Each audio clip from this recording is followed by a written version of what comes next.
তোমার কি হয়েছে? এই অবস্থা কেন তোমার? এখন তুমি সবকিছু না জানার ভান করছো? তুমি আমার সবকিছু শেষ করে দিয়েছো।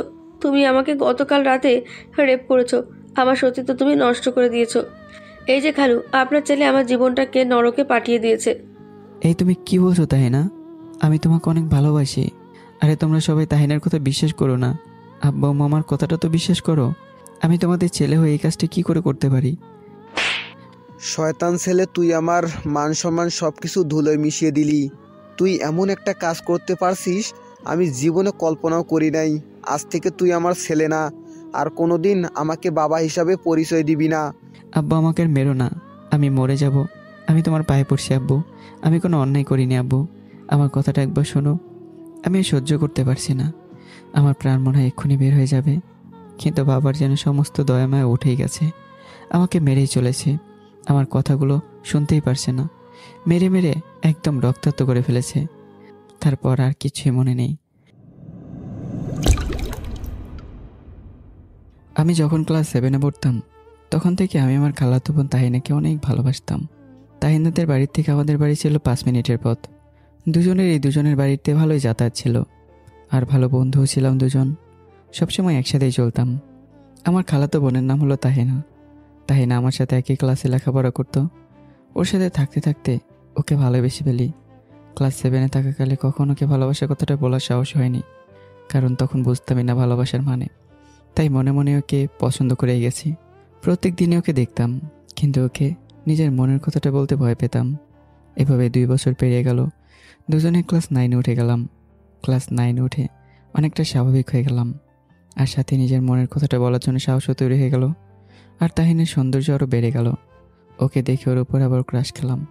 নিজেকে আর আটকে রাখতে পারলাম না। আজ তো সকালে ঘুম থেকে উঠে স্কুলে চলে আসলাম। তারপর টিফিনের সময় কয়েকটা গোলাপ ফুল কেটে নিয়ে পুরো স্কুলের সবার সামনে ওকে প্রপোজ করলাম। তাহিনা, আমি তোমাকে খুব ভালোবাসি। তোমাকে অনেক আগে থেকে পছন্দ করতাম, কিন্তু কখনো কথাটা বলতে পারিনি। আজ তোমাকে বলেই ফেললাম। প্লিজ তুমি আমাকে ফিরিয়ে দিও না। তোমাকে অনেক সুখে রাখবো। কুত্তা, ছোট লোক কোথাকার! তোর সাহস কীভাবে আমাকে প্রপোজ করার? খালাতো ভাই ভাইয়ের মতোই থাকবি। তোর কোনো যোগ্যতা আছে নাকি যে আমাকে ভালোবাসবি তুই? আমি তোকে একটুও ভালোবাসি না। বলের আগে গজগজ করতে করতে চলে গেল। আমি গালে হাত দিয়ে বসে থাকলাম। পুরো স্কুলে সবাই আমার দিকে তাকিয়ে আছে। যাক, সেটাতে আমার কোনো দুঃখ নেই, আমার কোনো রাগও নেই। এই জন্য, কারণ আমি ওকে প্রচুর পরিমাণে ভালোবাসি। ও, আমার পরিচয়টাই তো দেওয়া হলো না। আমি হাসিব, বর্তমান ক্লাস 9-এ পড়ি। বাবা মা আছে, আমি ছাড়াও কয়েকটা ভাই বোনও আছে। এবার চলুন গল্পে ফেরা যাক। আমি মাটি থেকে উঠে ক্লাসরুমে গিয়ে ব্যাগটা নিয়ে নিলাম। তারপর বাসার দিকে রওনা দিলাম। তখনই সাকিব, রাকিব ও রানিস আমার কাছে আসলো। আমরা 4 জন বন্ধু। ওরা আমাকে অনেক আটকানোর চেষ্টা করলো, কিন্তু আমি কোনো কথা না শুনে বাসার দিকে চললাম। হঠাৎ করে চোখটা ভিজে গেল, কারণ তাহিনাকে আমি প্রচুর পরিমাণ ভালোবাসতাম, আর এখন অনেক ভালোবাসি।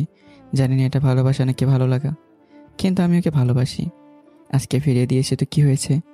কত আর না করে বসে থাকবে? একদিন ঠিকই আমাকে বুঝবে। চোখের পানি মুছে বাসায় চলে গেলাম। তারপর ফ্রেশ হয়ে রুমের দরজা আটকে শুয়ে পড়লাম। তখনই দরজায় কে যেন টোকা দিল। দরজায় কে আছো? হাসিব, আমি রে বাবা। কণ্ঠ শুনে বুঝে গেলাম আম্মু এসছে। কি হয়েছে মা, বলো। কি রে, তুই স্কুল থেকে এসে কোনো কথাবার্তা বললি না, খাওয়া দাওয়া করলি না, সোজা ঘরে এসে দরজা বন্ধ করে দিলি? কি হয়েছে তোর? আম্মু, আমার কিছুই হয়নি। আমার এমনি ভালো লাগছে না, তাই শুয়ে আছি। আর এখন খেতে ইচ্ছে করছে না, পরে খেয়ে নেব। আর আমাকে একটু একা থাকতে দাও। আচ্ছা ঠিক আছে, ক্ষুধা লাগলে আমাকে বলিস, ভাত দিয়ে দেব। আম্মু চলে যাওয়ার পরে তাহিনার ঘটনাটা মনে পড়ে গেল, আর চোখগুলো ঝাপসা হয়ে উঠল। তখন খুব কাঁদলাম, কারণ তাহিনাকে আমি খুব ভালোবাসি, যা বলে বোঝাতে পারবো না। ওর জন্য কয়েকদিন ধরে অপেক্ষায় ছিলাম, কিন্তু অপেক্ষার অবসান করে ওকে পাওয়ার আশা করে আর লাভ হলো না। উল্টো আমার ভালোবাসা ছুঁড়ে ফেলে দিল। কাঁদতে কাঁদতে কখন ঘুমিয়ে গেছি জানি না। হঠাৎ আজানের শব্দে ঘুমটা ভেঙে গেল। তারপর ফ্রেশ হয়ে মাহফুজের কাছে ফোন দিলাম, আর আমাদের আড্ডায় আসতে বললাম।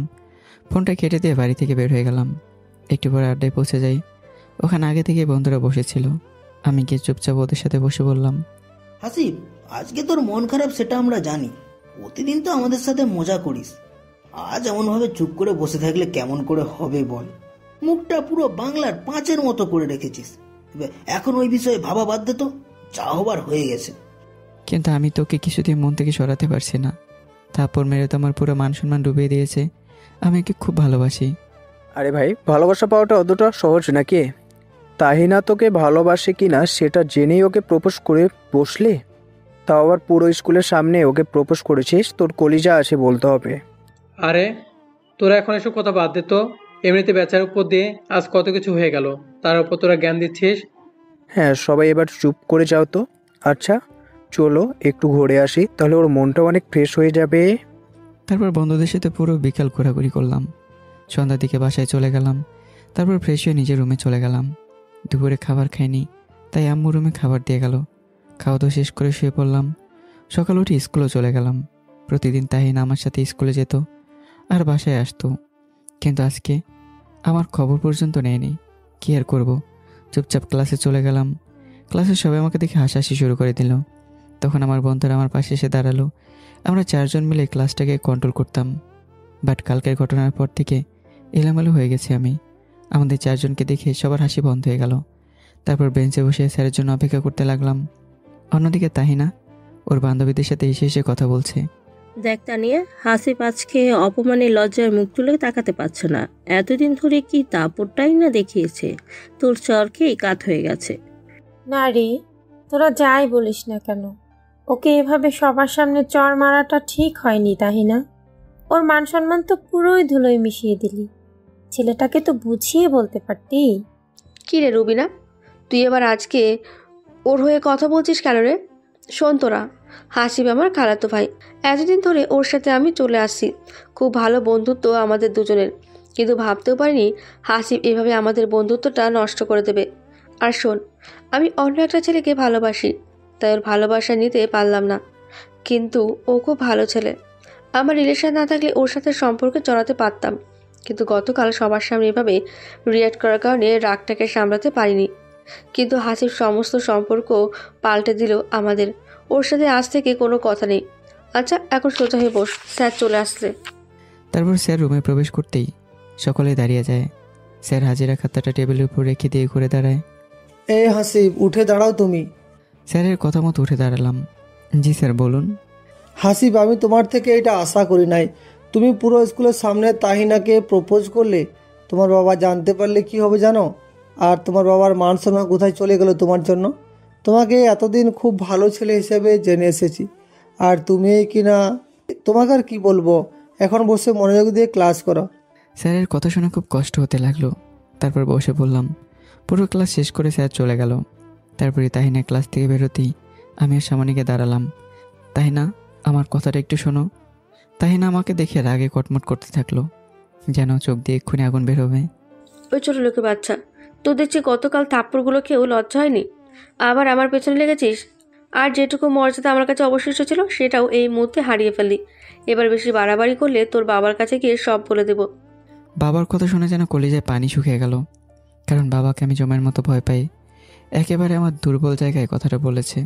বাবার কাছে বলে দেওয়ার ভয়ে তাহিনা রাস্তা থেকে সরে গেলাম। আজ থেকে তোর সাথে আমার কোনো সম্পর্ক নেই। আমি মাথা নিচু করে দাঁড়িয়ে থাকলাম। বুকের বাঁ পাশটায় অনেক ব্যথা করতে লাগলো। জানি না কেন এই ব্যথাটা হচ্ছে। শুনেছি প্রিয়জন হারিয়ে গেলে বুকে ব্যথা করে। তাহলে কি তাহিনা আমার জীবন থেকে হারিয়ে গেল? না, এটা হতে পারে না। আমি একে বোঝানোর চেষ্টা করব, কিন্তু হঠাৎই লক্ষ্য করলাম চোখ দুটো ভিজে গেছে। নিজের অজান্তেই চোখ থেকে পানি ঝরছে। ছেলেপেলের আমার দিকে তাকিয়ে হাসছে। এসব আর নিতে পারছি না। তখনই কাঁধের উপর কারো স্পর্শ অনুভব করলাম। চোখ খুলে তাকিয়ে দেখি রাকিব, সাকিব আর রানিস দাঁড়িয়ে আছে।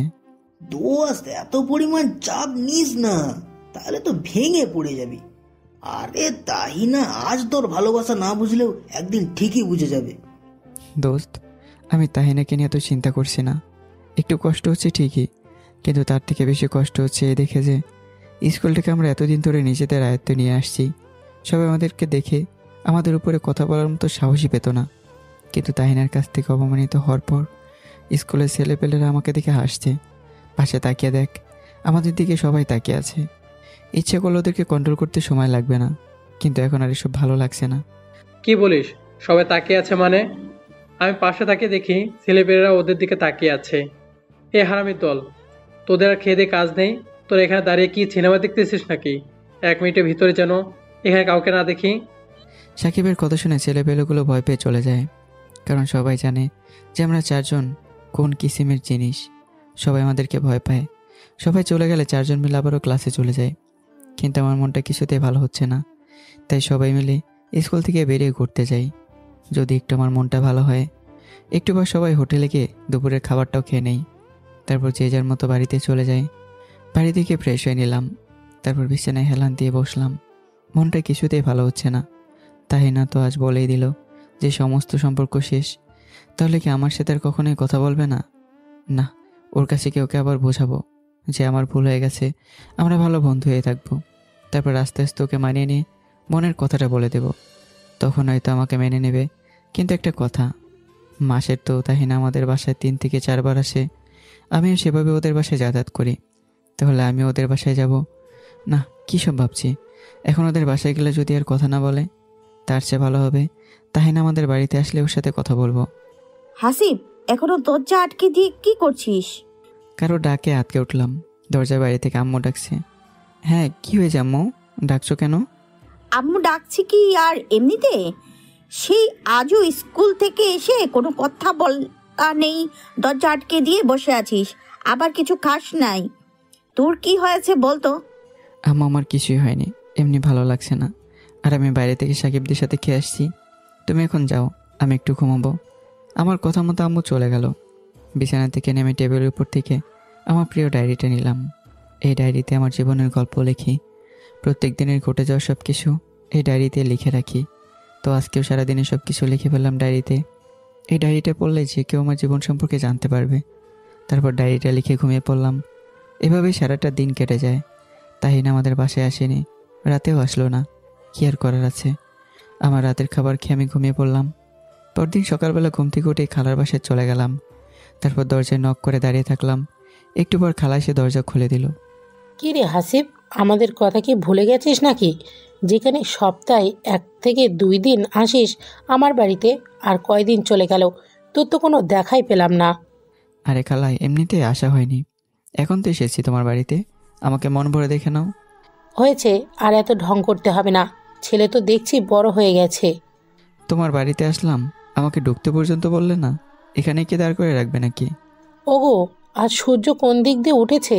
না, সূর্য তো পূব দিক দিয়েই ওঠে। তো তোর এমন কথা শুনে মনে হচ্ছে সূর্য আজ পশ্চিম দিক থেকে উঠেছে। কোনো দিন তো অনুমতি নিয়ে ঘরে ঢুকিস না, তো আজ তোর কি হলো? কিছুই হয়নি আমার। তারপর খালাকে সরিয়ে দিয়ে ভিতরে চলে গেলাম। নিচে তাহিনাকে না দেখে সোজা উপরে চলে গেলাম। হঠাৎ তাহিনা আমাকে আসা দেখে ঠাস করে দরজা আটকে দিল। আমি ওর আচরণ দেখে হাবলার মতো দাঁড়িয়ে থাকলাম। এটা তাহিনা কি করলো?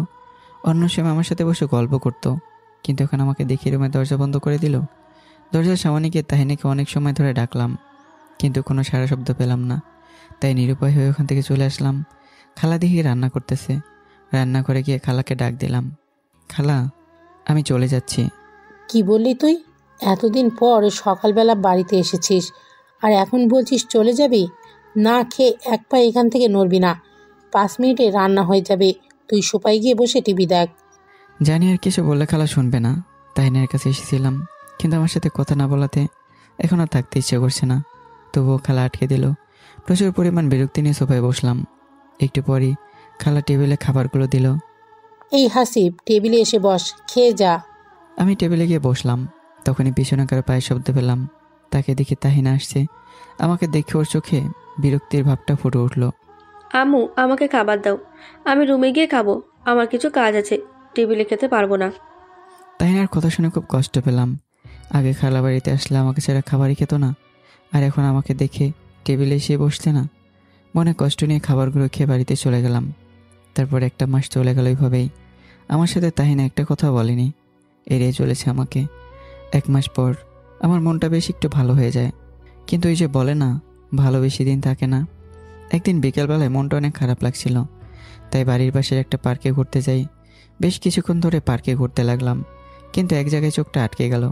নিজের চোখকে বিশ্বাস করতে পারছিলাম না। নিজের অজান্তেই বুকের বাঁ পাশটায় ব্যথা করতে লাগলো। চোখের পানি ঝর্ণার মতো বেয়ে পড়ছে। দেখলাম একটা বেঞ্চে তাহিনা আর একটা ছেলে বসে আছে, অনেক ক্লোজডভাবে। এটা দেখে আমার মাথায় পুরো আগুন ধরে যায়।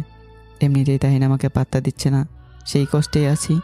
তার উপর আবার ওর বয়ফ্রেন্ডের সাথে ওকে দেখলাম, আমার মাথাটা যেন ঘুরছে।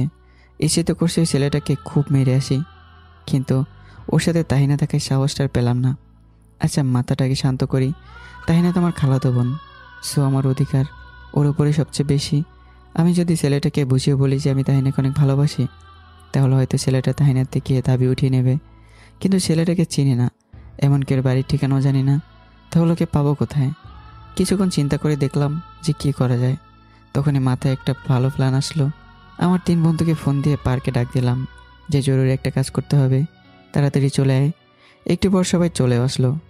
কিরে হাসিব, এত জরুরি ডাকলি কেন আমাদের? তারপর তাদের বললাম, শোন, ওই দেখ দূরে তাহিনা একটা ছেলের সাথে বসে আছে। আমি জানি যে ওটার বয়ফ্রেন্ড, কিন্তু ওর নাম ঠিকানা কিছুই জানি না। তোর এই ছেলেটার সম্পর্কে আমাকে সব ডিটেলস বলবি। আরে এটা কোনো কাজ হলো নাকি? আজকেই তোকে সব ইনফরমেশন দিয়ে দেবো, কিন্তু আমাকে তোর পার্সোনাল ডায়েরিটা কালকে দিতে হবে। তুই নতুন কি লিখেছিস সেটা আমি পড়বো। আরে তুই তো প্রায়ই আমার ডায়েরিটা নিস, তো নিয়ে যাস। আমি কি না করেছি নাকি? কিন্তু ওই ছেলেটার সব কিছু আমি জানতে চাই। আরে ওটা পেয়ে যাবি, তুই নিশ্চিন্তে এখন বাড়ি যা তো, নাহলে তাহিনা তোকে দেখলে ভেজাল হয়ে যাবে। তাই ভালো এখন তুই বাড়ি চলে যা, আমরা পুরোপুরি যখন জানতে পারবো তখনই তোকে ইনফরমেশন। আচ্ছা তাহলে তোরা থাক, আমি বাড়িতে চলে গেলাম। তারপর কোনো কথা না বলে বাড়িতে চলে আসলাম। আমি জানি ওরা সব কিছু পারবে। সন্ধ্যার সময় ফ্রেশ হয়ে কিছু খেয়ে নিয়ে পড়তে বসলাম। একেবারে রাত 10টা পর্যন্ত পড়লাম, কারণ সামনে আমার পরীক্ষা। যেভাবেই চলি না কেন, ভালো রেজাল্ট করতেই হবে, না হলে মান সম্মান আর থাকবে না। রাত 10টায় আম্মু রাতের খাবার খাওয়ার জন্য ডাক দিল। তারপর বই টেবিলে গুছিয়ে লিখে খেতে চলে গেলাম। খাওয়া শেষ করে রুমে আসতে ফোনটা বেজে উঠল। স্ক্রিনে তাকিয়ে দেখি সাকিব ফোন করেছে। হ্যাঁ সাকিব, বল, কি খবর পেলি? দোস্ত, ওই ছেলেটা নিকুচি গোষ্ঠী বের করে ফেলেছি। ও নাম হলো উমর, বাড়ি হচ্ছে নতুন হাট। তোদের বাড়ি থেকে 4 কিলোমিটার দূরে ওদের বাড়ি। নতুন হাটে ওদের গোস্তের ব্যবসা আছে। উমর হলো কলেজে পড়ে, আমাদের থেকে বড়। তোদেরকে যে কি বললে ধন্যবাদ দেব। আচ্ছা, ওর ফোন নাম্বারটা কি নিতে পারিসনি? এই যে একটা কথা বললি তুই, আমাদের মতো এমন ইনফর্মার আর কোথাও খুঁজে পাবি না। বললাম না যে ও নিকুচি গোষ্ঠী খুঁজে বের করেছি। আচ্ছা, ফোন নাম্বারটা তোকে মেসেজ করে দিচ্ছি। আর রানিস কিন্তু তোর ডায়েরিটা নিবে। আরে ডায়েরিটা কালকে স্কুলে এসে নিয়ে নিতে বল। আমি তো বলছি যে নিতে। আচ্ছা এখন রাখি, কালকে কথা হবে স্কুলে এসে। তারপর ফোনটা কেটে দিয়ে ঘুমিয়ে পড়লাম। সকালবেলা উঠে ডায়েরিটা নিয়ে স্কুলে চলে গেলাম। তারপর রানিস আমার কাছে থেকে ডায়েরিটা নিল। কয়েকটা ক্লাস করে বাসায় চলে আসলাম। তারপর ওমরের নাম্বারটা ফোনে উঠিয়ে কল দিলাম। একবার রিং হতে ধরে ফেললো। হ্যালো, কে বলছেন আপনি?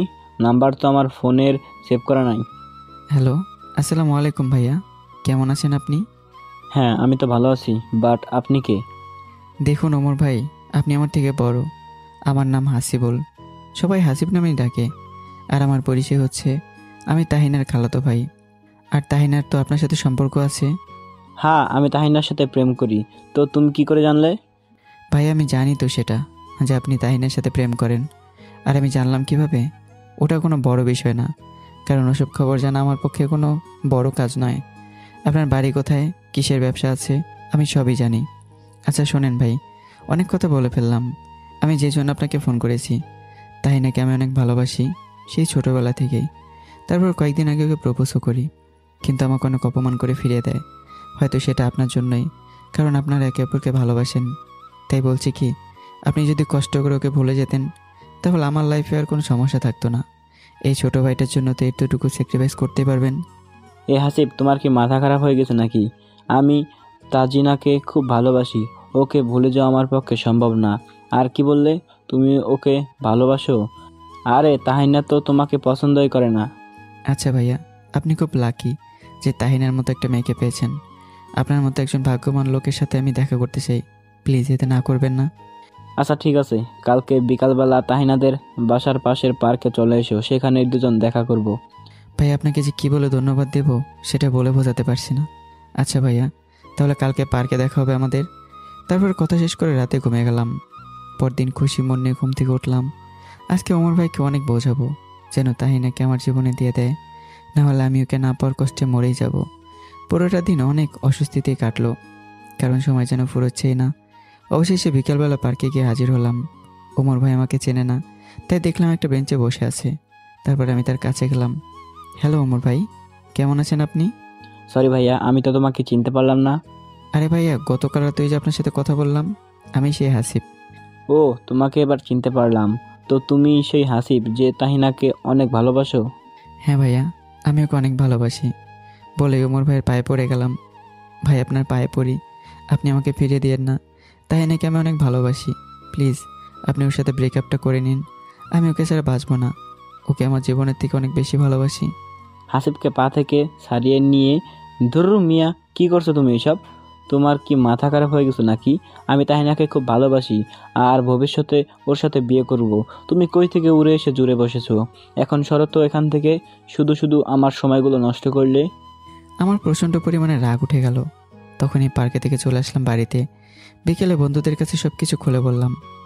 আরে হাসিব, এত রাগিস না, তোর বোনকে বুঝিয়ে বল, দেখবি সব ঠিক হয়ে যাবে। আর এই নে তোর না রে, তাহিনা আমার সাথে কথা বলে না, আর ওকে বলে কোনো লাভ নেই। ওই ওমরের ব্যবস্থা আমি নিজেই করব বলে বাড়িতে চলে আসলাম। পরদিন সকালে ঘুম থেকে উঠে ওমরের বাড়িতে চলে গেলাম।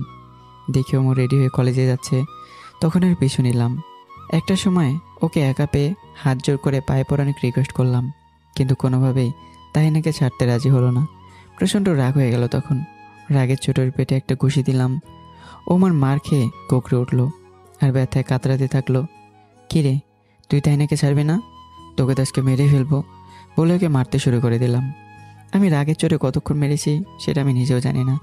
হঠাৎ দেখলাম ওমর নড়াচড়া করছে না, নিথর অবস্থায় পড়ে আছে। কী রে, ওর আবার কী হলো? আচ্ছা দেখি তো জ্ঞান আছে কিনা। তারপর ওমরের নাকে হাত দিয়ে দেখি নিঃশ্বাস নিচ্ছে না। ওমরকে মারতে মারতে মেরেই ফেলেছি। ওকে আমি মারতে চাইনি, কিন্তু নিজের অজান্তেই মেরে ফেলেছি। এখন লাশটাকে গুম না করলে আমাকে অনেক বিপদে পড়তে হবে। তাই এর বেশি কথা না ভেবে একটা নির্জন জায়গায় গর্ত করে ওকে মাটি চাপা দিয়ে দিলাম। হ্যাঁ, এখন সব কিছু ক্লিয়ার। ও 14 গোষ্ঠী এখন ওকে খুঁজে পাবে না। মামলা দিলেও নিখোঁজ থেকে যাবে আজীবন। সব কাজ শেষ করে বাড়িতে চলে গেলাম।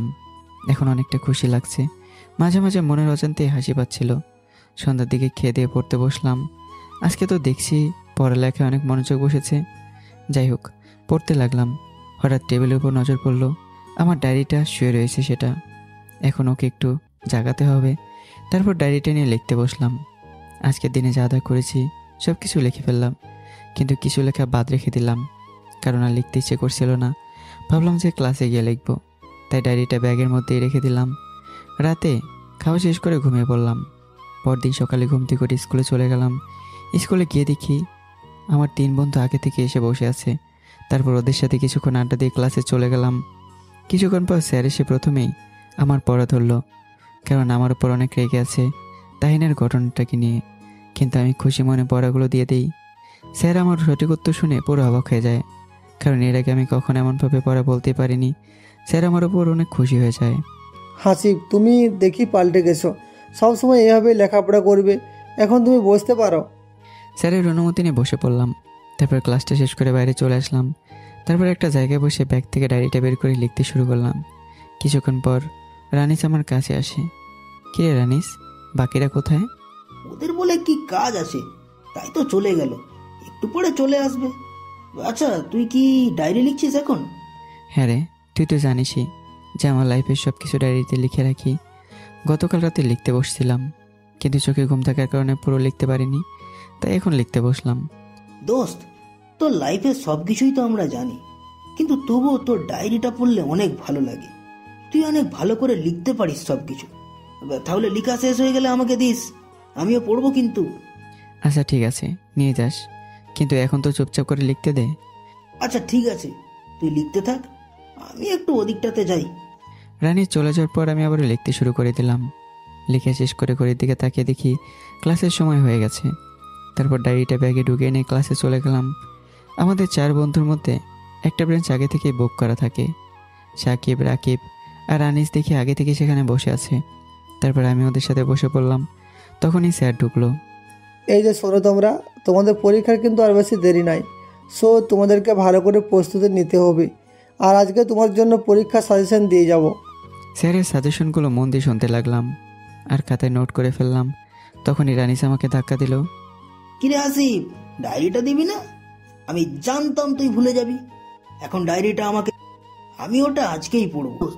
হ্যাঁ, তোকে কি আমি না করেছি নাকি? এমনি বললেই হয়, এতে আবার ধাক্কা দেওয়ার কি আছে? ব্যাগ থেকে ডায়েরিটা বের করে রানিসকে দিয়ে দিলাম। তারপর ক্লাস শেষ হয়ে গেলে বাড়িতে চলে গেলাম।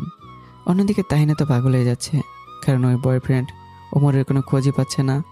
যেখানে একবার কল দিতে রিসিভ করে নিত, সেখানে কল করেই যাচ্ছে, কিন্তু নাম্বারটা বিজি দেখাচ্ছে। তাহিনা কি করবে কিছুই ভেবে পাচ্ছে না। ওদিকে ওমরের বাড়ির লোকেরাও চিন্তায় শেষ হয়ে যাচ্ছে, কারণ পুরো একটা দিন হয়ে গেল ওমরের কোনো খোঁজ নেই।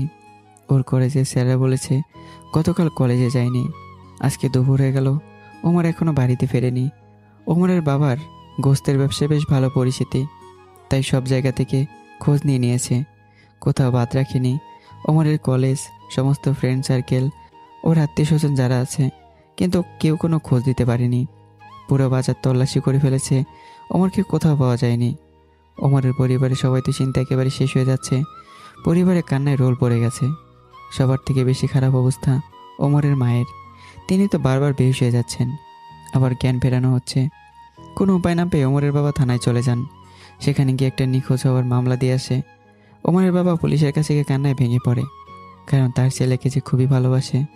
পুলিশরা সান্ত্বনা দেয় ওমরের বাবাকে যে তারা যে করেই হোক ওমরকে খুঁজে বের করবেই। এদিকে আমি নিজের ঘরে বসে পড়তে থাকি। হঠাৎ আমার ফোনে একটা কল আসে। রানিস ফোন করেছে। হ্যাঁ রানিস, বল। কি রে দোস্ত, এইটা করছিস কি তুই? ওমরকে একেবারে মেরেই ফেললি। তুই তো এবার কঠিন মামলাতে ফেঁসে যাবি রে, তোর তো ফাঁসি হবে রে। আরে ফাঁসির কথা বাদ দে তো, ওমরের বডি পর্যন্ত কেউ খুঁজে পাবে না, আর তুই এদিকে আমার ফাঁসি নিয়ে চিন্তায় পড়ে গেছিস। মানে আমি তো কিছুই বুঝলাম না। ওর বডি কেউ পাবে না মানে? তুই তাহলে কি করেছিস ওর সাথে? ওকে আমি মারতে চাইনি প্রথমে, কিন্তু রাগের চোটে মারতে মারতে মেরে ফেলেছি। নিজের অজান্তে ওকে আমি মেরে ফেলেছি, আর ওর লাশটাকে আমি গুম করে দিয়েছি, যাতে কেউ কোনোদিন কিছু জানতে না পারে। ও তাই বল, আমি তো তোর চিন্তায় একদম শেষ হয়ে যাচ্ছিলাম। এবার আরেকটা কথা, ওমরের বাবা কিন্তু আজ পুলিশের কাছে গিয়ে মামলা ঠুকে দিয়েছে। পুলিশও খুঁজতে শুরু করে দিয়েছে। আর তুই খোঁজ নে তাহিনার কি অবস্থা। বেচারি তো একদম শেষ হয়ে যাবে ওমরের চিন্তা করতে করতে। হ্যাঁ, তাহিনার খোঁজ তো আমি নেবই। তার আগে দেখ, পুরো এলাকায় ওমরের নিখোঁজের খবরটা বের হয়ে যাবে। নিউজ পেপারেও দেখবে এই বিষয়টা চেপে দেবে। দোস্ত, আমি আর কিছু বলবো না, তোর যা ইচ্ছা হয় তুই কর। আমি এখন ফোন রাখছি। আমি রানিসের সাথে কথা বলা শেষ করে খেতে চলে যাই। ওমরের বাবা মামলা দিয়ে দিচ্ছে শুনে হাসি পাচ্ছে। আঙ্কেল গো, তুমি তোমার ছেলেকে কখনো ফিরে পাবে না। খাওয়া শেষ করে ঘুমিয়ে পড়লাম। পরদিন সকালে স্কুলে গিয়ে দেখি তাহিনা মন খারাপ করে এক জায়গায় বসে আছে, কারোর সাথে কোনো কথা বলছে না। মনে মনে হাসছি, দেখ শালার মাইয়া, আমার সাথে কত খারাপ ব্যবহার করেছিলি তুই, এখন কত কষ্ট পেতে হয় দেখ।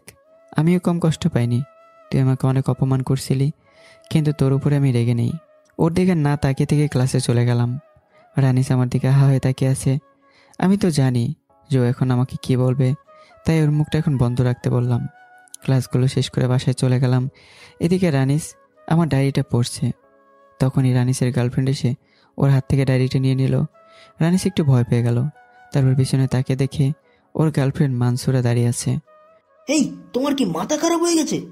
এবার হঠাৎ করে কেউ হাত থেকে কেড়ে নেয়, আমি তো ভয় পেয়ে। সরি রানিস, আমি বুঝতে পারিনি যে তুমি ভয় পেয়ে যাবে। আর তুমি এত মনোযোগ দিয়ে কি পড়ছো? হ্যাঁ, কখনো এভাবে কিছু পড়ো নাই। ও, ওটা হলো হাসিবের পার্সোনাল ডায়েরি। ওর জীবনের সমস্ত কিছু ওর ভিতরে আছে বলেই জিহ্বায় কামড় দিল।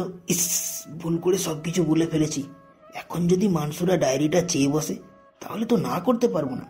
মানসুরা হঠাৎ করে ডায়েরিটা চেয়ে বসলো। এই রানিস, সত্যি বলছো এটা হাসিবের ডায়েরি? আমি না কারো পার্সোনাল ডায়েরি কখনো পড়ে দেখি নাই। এটা তুমি আমাকে দাও, আমি কালকে তোমাকে দিয়ে দিব। এই না মানসুরা, এটা আমি করতে পারবো না। বা হাসিব শুধুমাত্র আমাদের 3 বন্ধুকে এই ডায়েরিটা দেয়, তাছাড়া কাউকে দেওয়ার অনুমতি নাই। আমি এটা করতে পারবো না, প্লিজ ক্ষমা করো আমায়। রানিস, তুমি এতদিন আমার সমস্ত আবদার পূরণ করেছো, আমি যা চেয়েছি তাই দিয়েছো।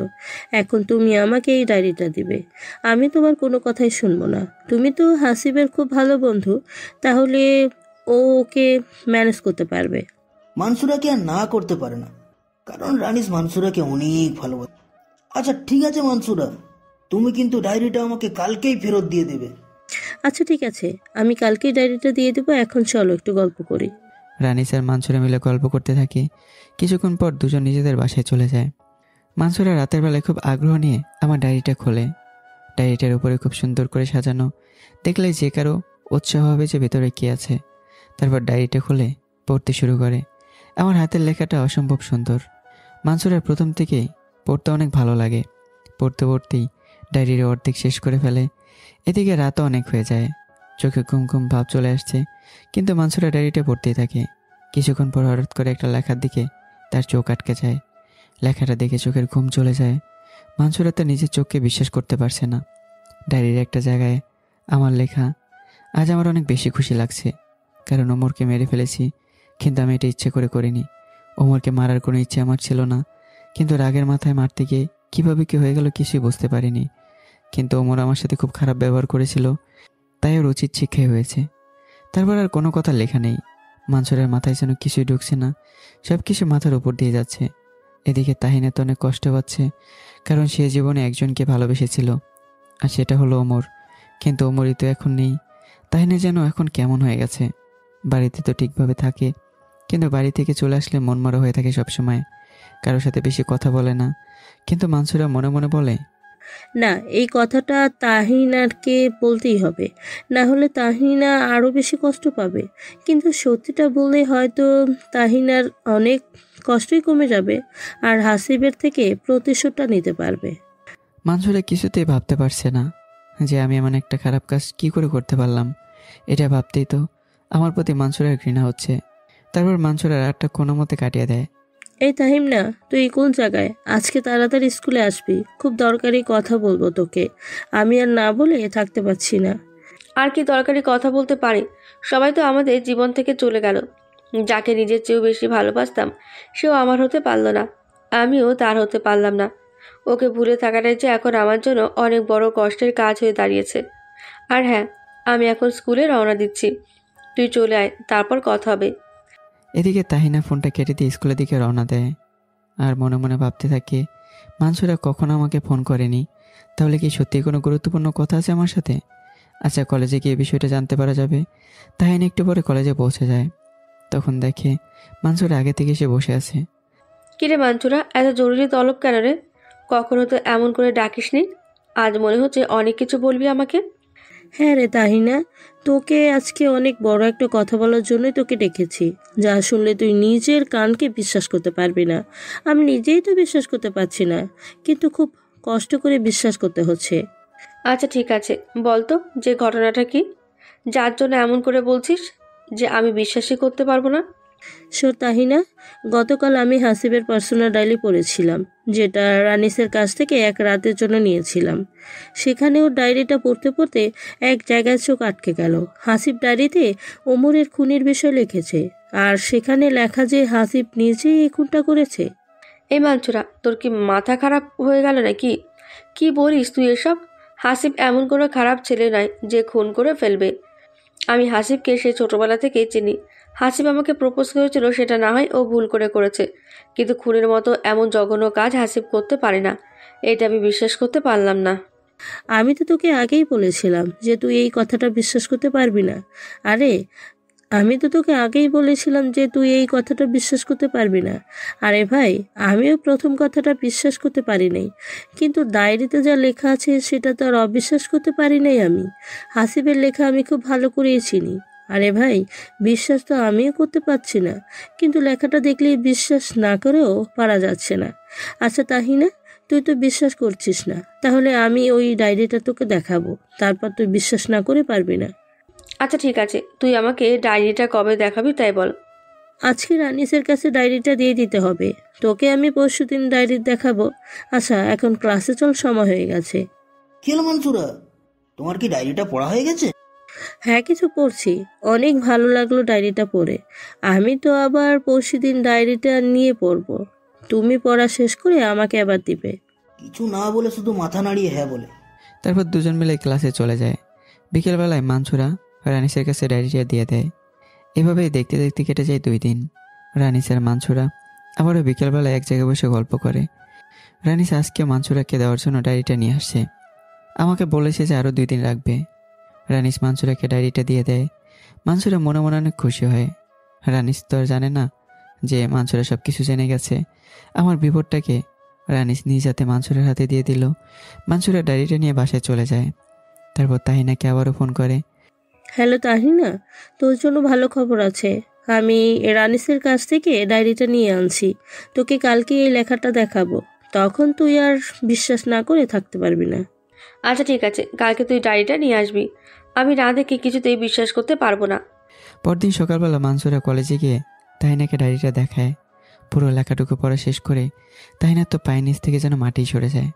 তাহিনা তো নিজের চোখকে বিশ্বাস করতে পারছে না। এদিকে আমি তো অনেক খুশি, কারণ আমি তাহিনাকে প্রায় ভুলেই গেছি, কিন্তু এখনও তাহিনাকে নিজের থেকে বেশি ভালোবাসি। মানসুরা, আমার মাথার উপর দিয়ে সব কিছু চলে যাচ্ছে। আমি কখনো ভাবতেও পারিনি যে হাসিব এই কুকাজটি করবে।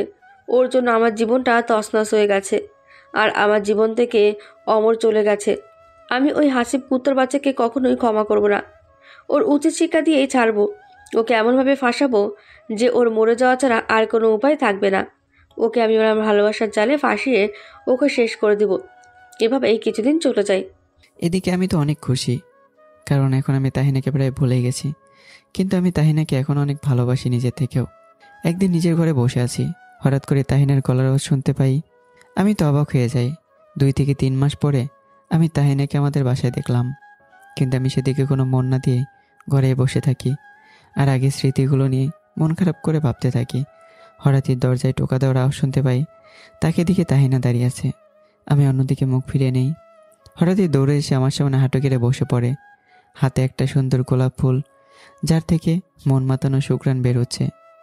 হাসিব, আমি তোমাকে অনেক ভালোবাসি। দেখো হাসিব, আমি আমার নিজের ভুল বুঝতে পারছি। সেদিন তোমার সাথে খুব খারাপ ব্যবহার করেছিলাম, কিন্তু এখন সেটা ভুল মনে হচ্ছে।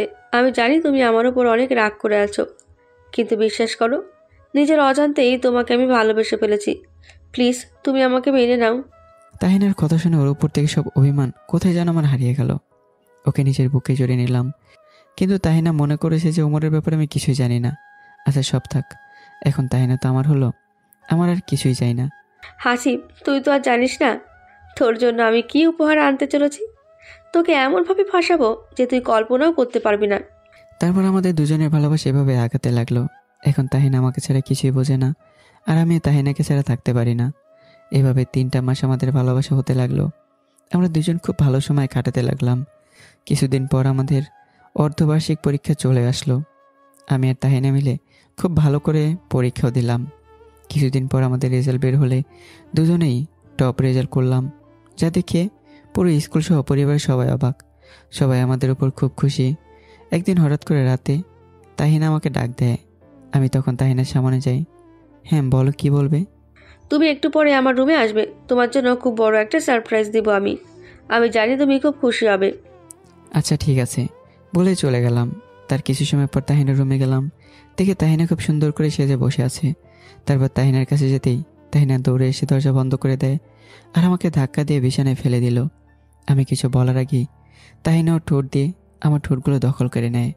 সেদিন রাতে তাহিনা ও শরীর আমাকে নিজ ইচ্ছেই বিলিয়ে দেয়। নিজেদের মধ্যে শারীরিক সম্পর্ক হয়ে যায়। তারপর নিজের রুমে গিয়ে ঘুমিয়ে পড়লাম। সকালে কারো চেঁচামেচিতে ঘুমটা ভেঙে যায়। ঘুম থেকে উঠে রুমের বাইরে যেতে দেখি তাহিনা ফ্লোরে বসে কাঁদছে, গায়ের কাপড় চোপড় সব ছেঁড়া। ইতিমধ্যে পরিবারের সবাই এসে হাজিরও হয়ে গেছে। এই তাহিনা, তোমার কি হয়েছে? এই অবস্থা কেন তোমার? এখন তুমি সবকিছু না জানার ভান করছো। তুমি আমার সবকিছু শেষ করে দিয়েছো। তুমি আমাকে গতকাল রাতে রেপ করেছো। আমার সতীত্ব তুমি নষ্ট করে দিয়েছো। এই যে খালু, আপনার ছেলে আমার জীবনটাকে নরকে পাঠিয়ে দিয়েছে। এই তুমি কি বলছো তাহিনা? আমি তোমাকে অনেক ভালোবাসি, তোমাকে আমি রেপ করেছি? কি বলো তুমি? তাহিনের কথা শুনে যেন আমার মাথায় আকাশ ভেঙে পড়লো। না, আমি মাত্র একজনকেই ভালোবাসি, আর সেটা ছিল ওমর। আর তোমাকে আমি ভালোবাসার অধিকার দিইনি বলে তুমিও আমাকে রেপ করেছো বলে ফ্লোর থেকে উঠে গিয়ে হাসিবের কলার ধরে ফেলে। এই শয়তান ছেলে, তুই কিছুই জানিস না না? তারপর হাসিবের কানের কাছে গিয়ে বলতে থাকে, কী রে হাসিব, তুই কি ভেবেছিস তোকে আমি ভালোবেসে ফেলেছি? আরে তাহলে তুই ফুল ভেবেছিস। তোর থেকে আমি ওমরের মৃত্যুর প্রতিশোধ নিলাম। আরে আমি তোর ডায়েরিটা পড়েছি, সেটা তুই কিছুই জানিস না। সেখানে তোর সমস্ত কিছু আমি পড়ে নিয়েছি, আর আমি জানিও যে অমরের খুনি তুই। তবে তুই ইচ্ছে করে মারিসনি, ওই জন্য আমি তোকে ছেড়ে দিলাম। কিন্তু এখন তোর নামে যে কলঙ্কের দাগ লাগিয়েছি সেটা তো মুছতে পারবি না। আর তোর আব্বু তো তোকে মেরেই শেষ করে ফেলবে। আমি তাহিনার কথাগুলো শুনে আমার পায়ের নিচ থেকে যেন মাটি সরে গেল। এদিকে আব্বুর দিকে তাকিয়ে দেখি আমার দিকে চোখ লাল করে তাকিয়ে আছে। পরিবারের সবাই আমার দিকে ভয়ঙ্কর দৃষ্টিতে তাকিয়ে আছে। আরে তোমরা সবাই তাহিনার কথা বিশ্বাস করো না, আব্বু আম্মু আমার কথাটা তো বিশ্বাস করো। আমি তোমাদের ছেলে হয়ে এই কাজটা কি করে করতে পারি? বলার সাথে সাথে বাবা আমাকে প্রচণ্ড জোরে একটা থাপ্পড় মারলেন। তাল সামলাতে না পেরে ফ্লোরে গিয়ে পড়লাম। তারপর সবাই আমাকে খুব মারতে লাগলো। শয়তান ছেলে, তুই আমার মান সম্মান সব কিছু ধুলোয় মিশিয়ে দিলি। তুই এমন একটা কাজ করতে পারছিস আমি জীবনে কল্পনাও করি নাই। আজ থেকে তুই আমার ছেলে না, আর কোনোদিন আমাকে বাবা হিসাবে পরিচয় দিবি না। আমি বারবার বাবাকে চিৎকার করে মারতে নিষেধ করছি। আব্বু আমাকে আর মেরো না, আমি মরে যাব। আমি তোমার পায়ে পড়ছি আব্বু, আমি কোনো অন্যায় করিনি আব্বু, আমার কথাটা একবার শোনো। আমি আর সহ্য করতে পারছি না, আমার প্রাণ মনে হয় এক্ষুনি বের হয়ে যাবে। কিন্তু বাবার যেন সমস্ত দয়ামায়া উঠেই গেছে, আমাকে মেরেই চলেছে। আমার কথাগুলো শুনতেই পারছে না, মেরে মেরে একদম রক্তাক্ত করে ফেলেছে। এই তাই না, শুনে রাখ, আমি তোকে ভালোবাসি। আর বাবা, তুমি শুনে রাখো, আমি তাহিনাকে অনেক ভালোবাসি। তারপর আর কিছুই মনে নেই। আমার বাবা আমাকে মারতে মারতে রক্তাক্ত করে ফেলেছে। আমার মাথায় প্রচণ্ড জোরে একটা আঘাত লাগে। আমি সহ্য করতে না পেরে জ্ঞান হারিয়ে ফেলি। আমার আম্মা এতক্ষণ কিছু বলার মতো সাহস পায়নি।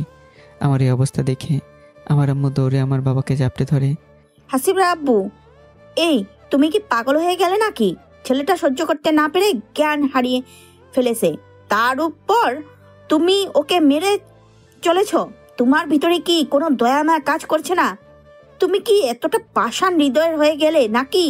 তুমি তো আমার ছেলেটাকে রক্তাক্ত করে ফেলেছ, এরপরে আরো মারলে তো হাসিব মারা যাবে। হ্যাঁ, মারা যাক, সেটাতে আমার কোনো আপত্তি নাই, কিন্তু ওর মতো কুলাঙ্গার ছেলেকে আমি আমার ঘরে রাখতে পারবো না। ওর বেঁচে থাকার কোনো অধিকার নাই। ওকে তো আজ আমি মেরেই ফেলবো। কিন্তু আম্মুকে আটকে ফেলে। তারপর জোর করে দৌড়ে নিয়ে চলে যায়। একে একে সবাই আমার কাছ থেকে চলে যায়। আমি এদিকে অজ্ঞান হয়ে আমার নিথর দেহ পড়ে আছে।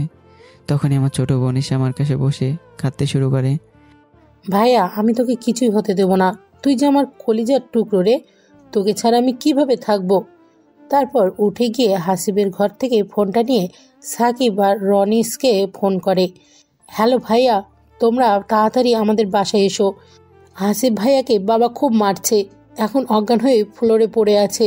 তারপর সব কিছু খুলে বলে কান্না করে দিল।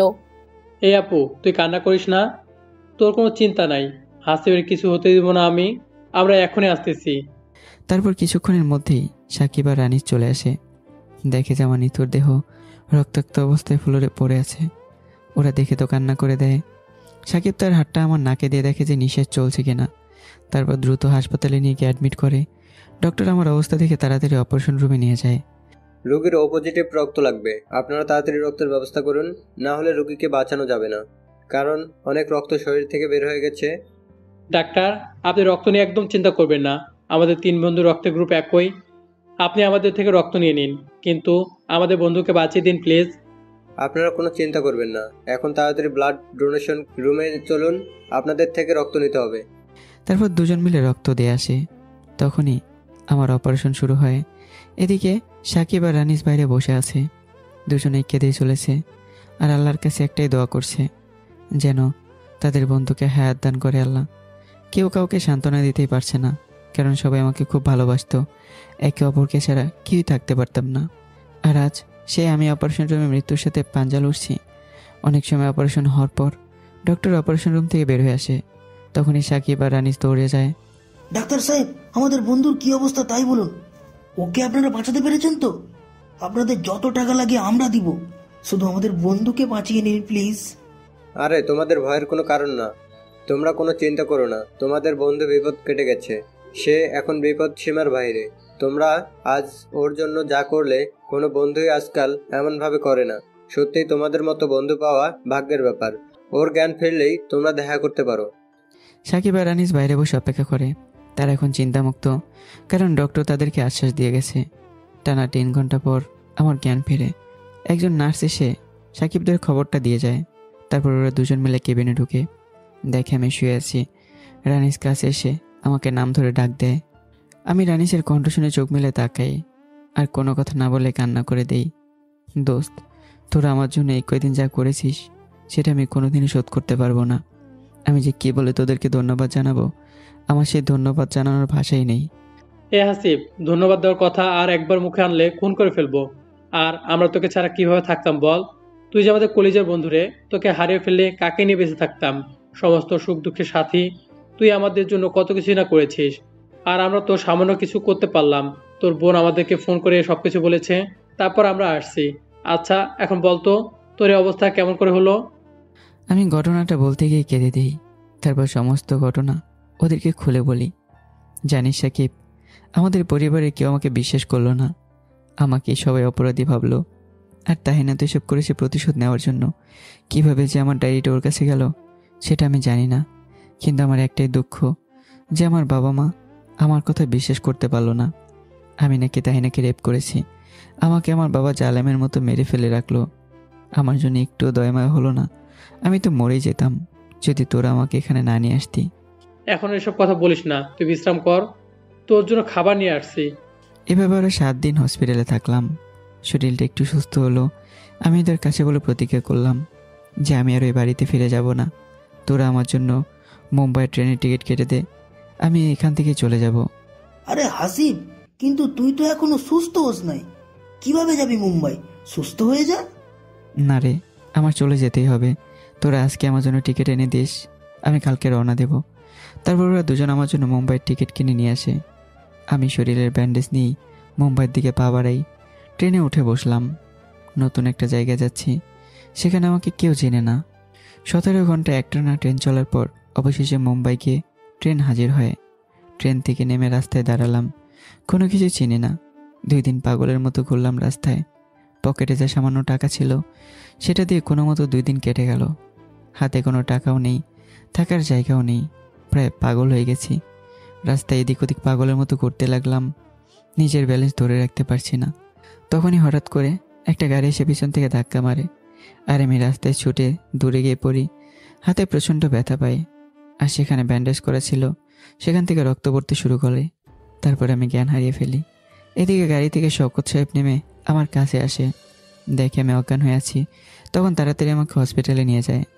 ডক্টর তখনই অ্যাডমিট করে নেয়, আর শওকত সাহেবে বাইরে বেঞ্চে বসে থাকে। বিকেলের দিকে আমার জ্ঞান ফিরে, কিন্তু শরীরটা নাড়াতে পারছে না। অনেক ব্যথা হয়ে আছে। চারপাশে চোখ মেলে দেখি হাসপাতালে শুয়ে আছি। শওকত সাহেব বাইরে বসে আছে। একজন নার্স এসে বলে যে রোগীর জ্ঞান ফিরেছে। তখন শওকত সাহেব কেবিনের ভেতরে যায়, দেখে যে আমি শুয়ে আছি। তখন আমার মাথার পাশে এসে বসে। আমি শওকত সাহেবের দিকে চোখ মেলে তাকাই। কি বাবা, তোমার কেমন লাগছে এখন? আঙ্কেল, একটু ভালো লাগছে। আপনাকে ধন্যবাদ আমার জীবন বাঁচানোর জন্য। না হলে তো আমি মনে হয় মরেই যেতাম। আরে বাবা, কি বলছো তুমি? আমি নিজেই তো ব্যাপারটার জন্য লজ্জিত, কারণ আমার গাড়ির সাথে ভুল করে তোমার ধাক্কা লেগে গেছে। হঠাৎ করে তুমি সামনে চলে আসলে, তাই আমি ব্যাপারটা বুঝতে পারি নাই। তবে আমি ডক্টরের কাছে শুনেছি যে তুমি বিপদমুক্ত, আর 2টা দিন একটু কষ্ট করে থাকো লাগবে হসপিটালে, তারপর তোমাকে আমার বাসায় নিয়ে যাব। লোকটার কথা শুনে আমি কেঁদে দেই, কারণ 2 দিন ধরে থাকার কোনো জায়গায় পাইনি। পথে পথে ঘুরছি, আর লোকটা আমাকে না জেনে শুনেই থাকার ব্যবস্থা করে দিল। হাসিবের কান্না দেখে খারাপ লাগছে। এই ছেলে, তুমি কাঁদছো কেন? এখন কান্না থামাও, আর আমাকে বলো তোমার এমন অবস্থা কি করে? আঙ্কেল, আমার নাম হাসিব। তারপর আঙ্কেলকে বাড়িতে ঘটেছে সব কিছু বললাম। আঙ্কেল, এখন আমার থাকার কোনো জায়গা নেই। আমার বাবা মাকে বাড়ি থেকে বের করে দিয়েছে। আমার বন্ধুদের সাহায্যে আমি এখানে আসছি। তারপর 2 দিন বেহাল অবস্থায় ঘুরেছি, আর তারপর আমি এই জায়গায়। হাসিব বাবা, তুমি কিছু চিন্তা করো না। তুমি আজ থেকে আমার বাসায় থাকবে। আমার কোনো ছেলে নাই, আজ থেকে তুমি আমার ছেলে। তুমি এখন মাথাটা শান্ত করে ফেলো, কোনো চাপ নিও না। আমি তোমার সব কিছু দেখছি। তারপর আঙ্কেল আমার সাথে আরও অনেক সময় গল্প করলো। রাতে আমার জন্য খাবার নিয়ে আসলো। নিজের হাতে খেতে পারলাম না। তারপর আঙ্কেল আমাকে খাইয়ে দিল। তখন নিজের বাবার কথা মনে পড়ে গেল, আর ঘৃণা ধরে গেল যে নিজের ছেলে কেমনভাবে মারতে পারে। সে কি কোনো বাবা হলো নাকি? খাওয়া শেষ করে বিশ্রাম নিতে থাকলাম, কিন্তু মাথাটা প্রচুর ব্যথা করতে লাগলো। তখন একজন নার্স এসে ঘুমের ইঞ্জেকশন দিয়ে গেল।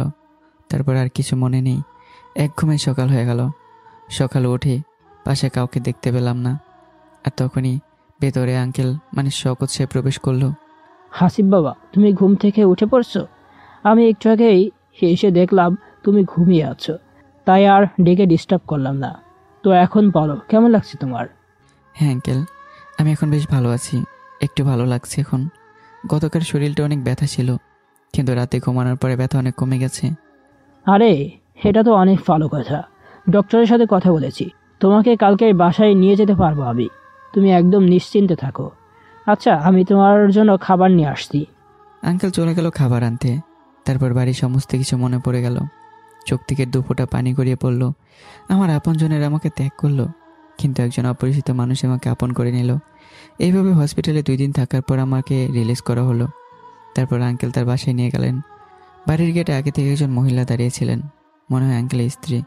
আমাকে দেখে এসে জড়িয়ে ধরে কপাল একটা চুমু দিলেন। মায়ের কথা তখন মনে পড়ে গেল, আর কেঁদে দিলাম। এই ছেলে, তুমি কাঁদছো কেন? আন্টি, আপনি আমাকে যেমনভাবে আপন করে নিলেন, আমার মায়ের কথা মনে পড়ে গেল। এ বোকা ছেলে, এরকম কাঁদবে না। আজ থেকে যেন তোমার চোখে আর কোনো পানি না দেখি। আমাকে দুজন মিলে একটা রুমে নিয়ে গেলেন। রুমটা অনেক সুন্দর করে সাজানো, মনে হয় আমার জন্য এমন করে রেখেছে। বাবা, আজকে থেকে এটা তোমার ঘর। তুমি আমার মনের জায়গা করে নিয়েছো। আর তোমার পরিবার তো তোমাকে আপন করতে পারলো না। কোনো কিছু না শুনেই তোমার বাবা তোমার সাথে এমন করলো। আজ থেকে তুমি আমার ছেলে হয়ে এই বাড়িতে থাকবে। নিজেকে কখনো একা ভাববে না। আমাকে বাবার চোখে আর তোমার আন্টিকে মায়ের চোখে দেখবে। কোনো কিছুর প্রয়োজন হলে তোমার আন্টিকে বলবে। তোমার আন্টিকে তোমার সব কথা বলার পর তো তোমাকে দেখার জন্য পাগল হয়ে যাচ্ছিল। আচ্ছা, তাহলে তুমি বিশ্রাম নাও, প্রয়োজন হলে ডাক দিব।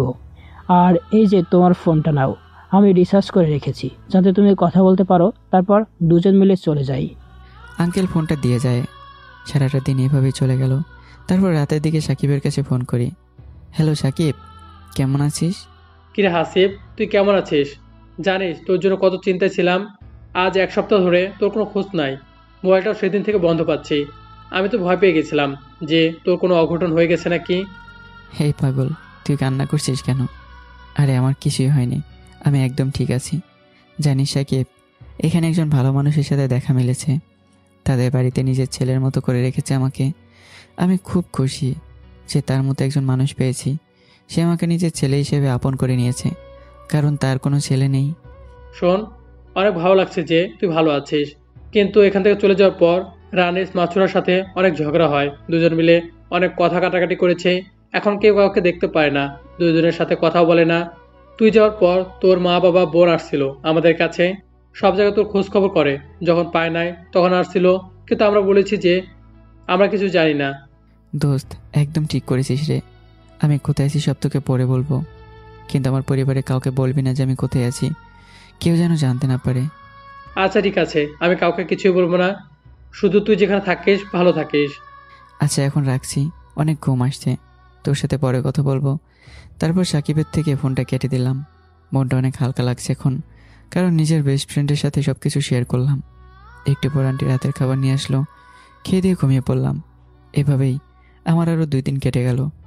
এই কয়দিনে সবাইকে আপন করে নিয়েছি। সকালবেলা ঘুম থেকে উঠে রানিসকে ফোন দিলাম। হ্যালো ভাই, কেমন আছিস? ভাই, খুব ভালো আছি। তোকে অনেকবার ফোন করেছি, কিন্তু সুইচ অফ বলে ভয় পাচ্ছিলাম যে তোর আবার কিছু হয়ে যায় নাই তো। হ্যাঁ ঠিক আছে, সবই বুঝলাম। আমার কাহিনী পরে বলতেছি, আগে বল তুই মানসুরের সাথে ঝগড়া করছিস কেন? দোস্ত, আমি সরি বলছি তোর কাছে, আমাকে মাফ করে দিস। আমার জন্যই আজকে তোর এই অবস্থা। আমার কাছ থেকে মানসুরা ডায়েরিটা নিয়ে তাহিনাকে দেখায়, তারপর তাহিনা ওমরের বিষয়ে জানতে পারে, আর তোর সাথে এই নাটকটা করে। আমি আজকের পর থেকে ওর সাথে আর কোনো যোগাযোগ রাখবো না। যে আমার বন্ধুর সাথে বেইমানি করতে পারে তার সাথে আমার কোনো কথা নাই। আছি। আরে তুই পাগল হয়ে গেছিস নাকি? ওই ডায়েরি পড়লে সবাই এমনই করবে, এটাই স্বাভাবিক। তাছাড়া মানসুরা সব দিক থেকে অনেক ভালো একটা মেয়ে, ওকে কষ্ট দিস না আমার জন্য। আর আমি এখানে অনেক ভালো আছি।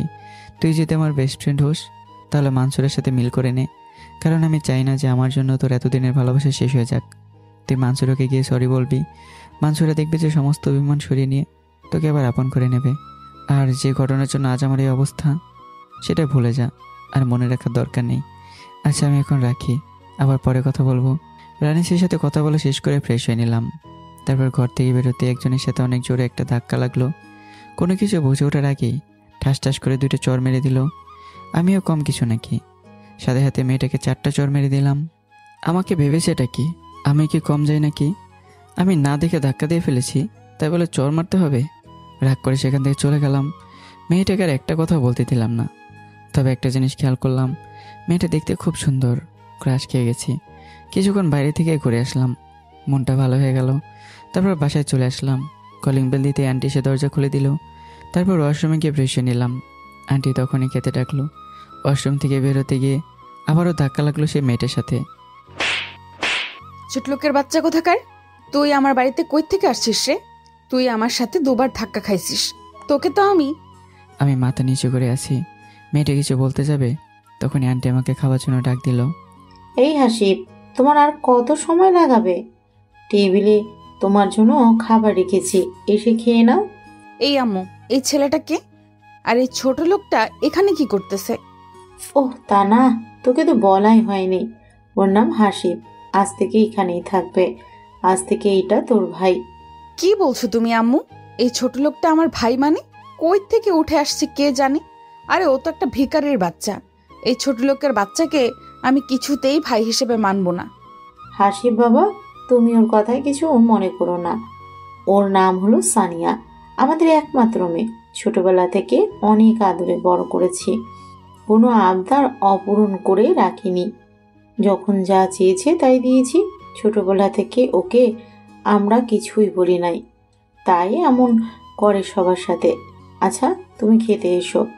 কি আর করব, এমনিতে বাড়ি থেকে চলে আসছি, আর এখন এই বাড়িতে তাদের বোঝা হয়ে পড়ে আছি। আবার সানিয়াকে তাপ পরে মেরেছি, তাই তো আমার সাথে এমন ধারা আচরণ করছে। যাই হোক, আন্টির কথা মতো খাবার খেতে চলে গেলাম। কিন্তু গিয়ে দেখি খাবার টেবিলে সানিয়া বসে আছে। আমি ওকে দেখে মাথা নিচু করে ফেললাম। সানিয়া আমাকে দেখে চোখ গরম করে ফেললো। কি রে ছোট লোকের বাচ্চা, তুই আবার এখানে এসেছিস কেন? তুই তো আমার হাতে মারা পড়বি রে। তোকে তো আমি 2 চোখে সহ্য করতে পারতেছি না। মেয়েটার কথা শুনে মাথা নিচু করে আছি, চোখ দিয়ে পানি বেরোতে শুরু করেছে। ঠিক তখনই আঙ্কেল এসে আমার পাশে দাঁড়ালো। আরে হাসিব, তুমি তো দেখছি একদম সুস্থ হয়ে গেছো। আচ্ছা তুমি টেবিলে বসো, আমি ফ্রেশ হয়ে আসছি, সবাই মিলে একসাথে খাবো। আঙ্কেল চলে গেল। কোনো মতো টেবিলে গিয়ে বসলাম। তারপর আন্টি আমার সামনে খাবার দিয়ে গেল। ভয়ে ভয়ে খেতে লাগলাম, কারণ সানি আমাকে এমনিতে দেখতে পারছে না। তার উপর আবার ওর সামনের বাবার পাশে খেতে বসেছি। আমার যে কী হাল করবে সেটা খুব ভালো করেই বুঝতে পারছি। খাবারগুলো কষ্ট করে খেতে লাগলাম, কিন্তু হঠাৎ করেই সানির দিকে চোখ পড়ল। আমি তোকে দেখে অবাক হয়ে গেলাম, কারণ মেয়েটা আমার দিকে চোখ লাল করে তাকিয়ে আছে। হয়তো মনে মনে বলছে যে ছোট লোকের বাচ্চা, তোর অবস্থা খারাপ হয়ে যাবে। আঙ্কেল কিছুক্ষণ পরে সে আমার পাশে বসে খেতে লাগলো। খেতে খেতে কথা বলতে লাগলো। এই হাসিব, এটা হলো আমার একমাত্র মেয়ে সোনিয়া। ছোটবেলা থেকে অনেক আদরে বড় হয়েছে। কিছুদিন আগে ওর মামার বাসায় গিয়েছিল, সেখানে 15 দিন কাটিয়ে আজ সকালে বাসায় আসছে। আর সোনিয়া মা, ও হলো হাসিব, অনেক ভালো একটা ছেলে। আমার গাড়ির সাথে অ্যাক্সিডেন্ট হয় হঠাৎ করে। তারপর জানতে পারি ওর বাসার সবাই ওকে ফুল বুঝে খুব মেরেছে, তাই আমাদের বাসায় নিয়ে আসছি। আর এখন থেকে এইখানেই আমাদের সাথে থাকবে। আঙ্কেল হাসি মুখে সব কথা বলছিল, কিন্তু সানি আমার দিকে রাগে চোখে তাকিয়ে আছে। ওর বাবার কথায় হ্যাঁ হ্যাঁ বলে যাচ্ছিল। আর আমি কোনো মতো খাওয়াটা শেষ করে উঠে গেলাম, নিজের রুমে গিয়ে বসে বললাম। তখনই নিজেকে খুব অসহায় মনে হতে লাগলো, কারণ পরিবারের কথা খুব মনে পড়ছে। এখানে এসে তো আঙ্কেল আন্টির ভালোবাসা পেয়ে সব কষ্ট ভুলে গিয়েছিলাম, কিন্তু এই মেয়েটা এসে আমাকে দেখতে পারছে না। আরে আমাকে দেখতে কি খ্যাতের মতো নাকি, যে আমাকে সবসময় খ্যাত খ্যাত বলছে আর ছোটো লোক বলে অপমান করছে? এগুলো ভাবতে লাগলাম, আর নিজের অজান্তেই চোখ দিয়ে পানি ঝরতে লাগলো। কি আর করার, এখন অন্যের কাছে বন্দি আমি, আর আমার যাওয়ার কোনো জায়গাও নেই। সেখানেই থাকতে হবে প্রতিনিয়ত, আর মেয়েটার অপমান সহ্য করতে হবে। কাঁদতে কাঁদতে ঘুমিয়ে গেলাম। এদিকে বিকেলবেলা সানিয়া ঘুরতে বের হবে, সেজন্য সানিয়ার বাবা একটা গাড়ি বের করে দিলেন। কিন্তু ভাগ্য খারাপ ছিল, কারণ গাড়িতে পেট্রোল শেষ হয়ে গেছে।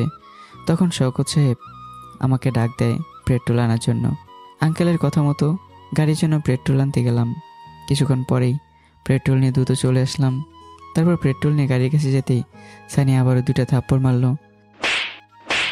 ছোট লোকের বাচ্চা, তোর পেট্রোল নিয়ে আসতে কি এত সময় লাগে? আজকে ভালো একটা মুড নিয়ে ঘুরতে বের হচ্ছি, আর তুই এত দেরি করে গাড়ির জন্য পেট্রোল নিয়ে আসলি? তোর কি তাড়াতাড়ি কোনো কাজ করতে ভালো লাগে না? সানিয়া চর খেয়ে চুপচাপ করে দাঁড়িয়ে আছি। চোখ দিয়ে পানি পড়ছে, কারণ চর দুইটা অনেক জোরে মেরেছে। গালটা ব্যথা করছে। আর আমি তো অনেক তাড়াতাড়ি পেট্রোল নিয়ে চলে আসলাম। তারপরে আমার কেমনভাবে মারার কি দরকার ছিল? কি রে ছোট লোকের বাচ্চা, চুপ করে আছিস কেন? আজ থেকে আমার সবগুলো কথা শুনবি। যখন যা বলবো তখন সেটাই সেই সময় পালন করবি, না হলে তোকে এমন অবস্থা করব যা তুই কল্পনাও করতে পারবি না। পরপর 4টা থাপ্পড় মারলো, কিন্তু এতে তো আমার কোনো দোষ ছিল না। কাঁদতে কাঁদতে ঘরে চলে আসলাম। মনে মনে প্রতিজ্ঞা করলাম, যা হয় হবে, কিন্তু সানিয়াকে আমি আমার আয়ত্তে নিয়ে আসব। আর এই সানিয়া আমাকে দেখতে পারে না তো কী হয়েছে? আঙ্কেল আর আন্টি তো আমাকে তাদের ছেলের মতো করে দেখে। এভাবেই না হয় নিজেকে সান্ত্বনা দিয়ে রাখবো। তখনই আন্টি খাওয়ার জন্য ডাক দিল। তারপর খাবার খেতে চলে গেলাম। খাওয়া শেষ করে রুমে চলে আসলাম। ফোনটা হাতে নিয়ে সাকিবকে ফোন করলাম। কিরে দোস্ত, কেমন আছিস তুই? এতদিন পর পর খবর নিলে কি করে হয় বল? যেখানে একদিন তোকে না দেখে থাকতে পারতাম না, সেখানে প্রতিদিন তোকে ছাড়া থাকতে হচ্ছে।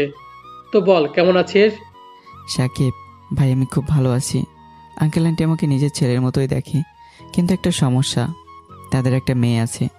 আজকে বাসায় এসেছে আর আমাকে দেখতেই পারছে না। সব সময় ছোট লোক বলে অপমান করেই যাচ্ছে, কথায় কথায় চর মেরে চলেছে। কিছু একটা করলেই পুরো দুনিয়া গালি দিয়ে যাচ্ছে। মেয়েরা কেন যেমন হয় সেটা আমার মাথায় ঢোকে না। এই মেয়েটার নাম হলো সানিয়া। আর এই মেয়ে তো টাকার অহংকার সব কিছু ভুলে গেছে, যে ভালো মানুষকে চিনতে পারছে না। তাহলে দোস্ত, তুই এখন ভালো নাই, তাই তো? আমাকে শুধু একবার বল যে তুই কোথায় আছিস, আমি কালকে রওনা দিচ্ছি তোর কাছে যাওয়ার জন্য। আরে সাকিব, আমি ভালো আছি রে। ওদের দুজনের ভালোবাসে আমি সব কিছু ভুলে গেছি। আমার মনের কোনো প্রকার দুঃখ নেই। সমস্ত দুঃখ কষ্ট আজ ঝেড়ে ফেলে দিয়েছি। তোর আসার কোনো দরকার নেই। মেয়েটা আমার আচরণে নিশ্চয়ই ভুল বুঝতে পারবে। আল্লাহ যেন আমাকে সাহায্য করে, সব কিছু যেন সামলে নিতে পারি। আচ্ছা সাকিব, এখন তাহলে ফোন রাখছি, তোর সাথে পরে আবার কথা হবে। তারপর ফোনটা কেটে দিয়ে ঘুমিয়ে পড়লাম। সকালে উঠে ফ্রেশ হয়ে নিলাম। তারপর আন্টি খেতে ডাক দিল। খাবার টেবিলে গিয়ে বসলাম। আঙ্কেল সেখানে আগে থেকে বসেছিল। আমাকে দেখে অনেক খুশি হলো। আচ্ছা হাসিব, তুমি কোন ক্লাস পর্যন্ত লেখাপড়া করছো? আঙ্কেল, আমি ক্লাস 10-এর পরীক্ষা দিয়েছিলাম। তারপর বাসায় এই ঘটনা ঘটে যাওয়ার পর বাসা থেকে পালিয়ে চলে আসি। আর আমার লেখাপড়া করা হয়নি। তারপরে তো আপনি আমার ব্যাপারে সব কিছু জানেনই। নতুন করে আর কী বা বলবো আপনাকে। আচ্ছা, সবাই তো বুঝলাম। তুমি কি গাড়ি চালাতে পারো? হ্যাঁ আঙ্কেল, আমি গাড়ি চালাতে পারি। ঠিক আছে হাসিব, তাহলে আজ থেকে আমার সাথে আমার অফিসে যাবে, কারণ আমার একজন বিশ্বস্ত লোক অনেক প্রয়োজন। তুমি আমার গাড়ির ড্রাইভ করে আমাকে অফিসে নিয়ে যাবে, তারপর সেখানে কাজ করবে। কিন্তু একটা কথা মনে রাখবে, গাড়ি চালানোর সময় কখনো তুমি নিজেকে আবার গাড়ির ড্রাইভার বলে মনে করবে না, কারণ তুমি আমার ছেলে আর তোমাকে আমি নিজের ছেলে হিসাবেই মানি। নিজেকে কখনো ছোট করে দেখবে না।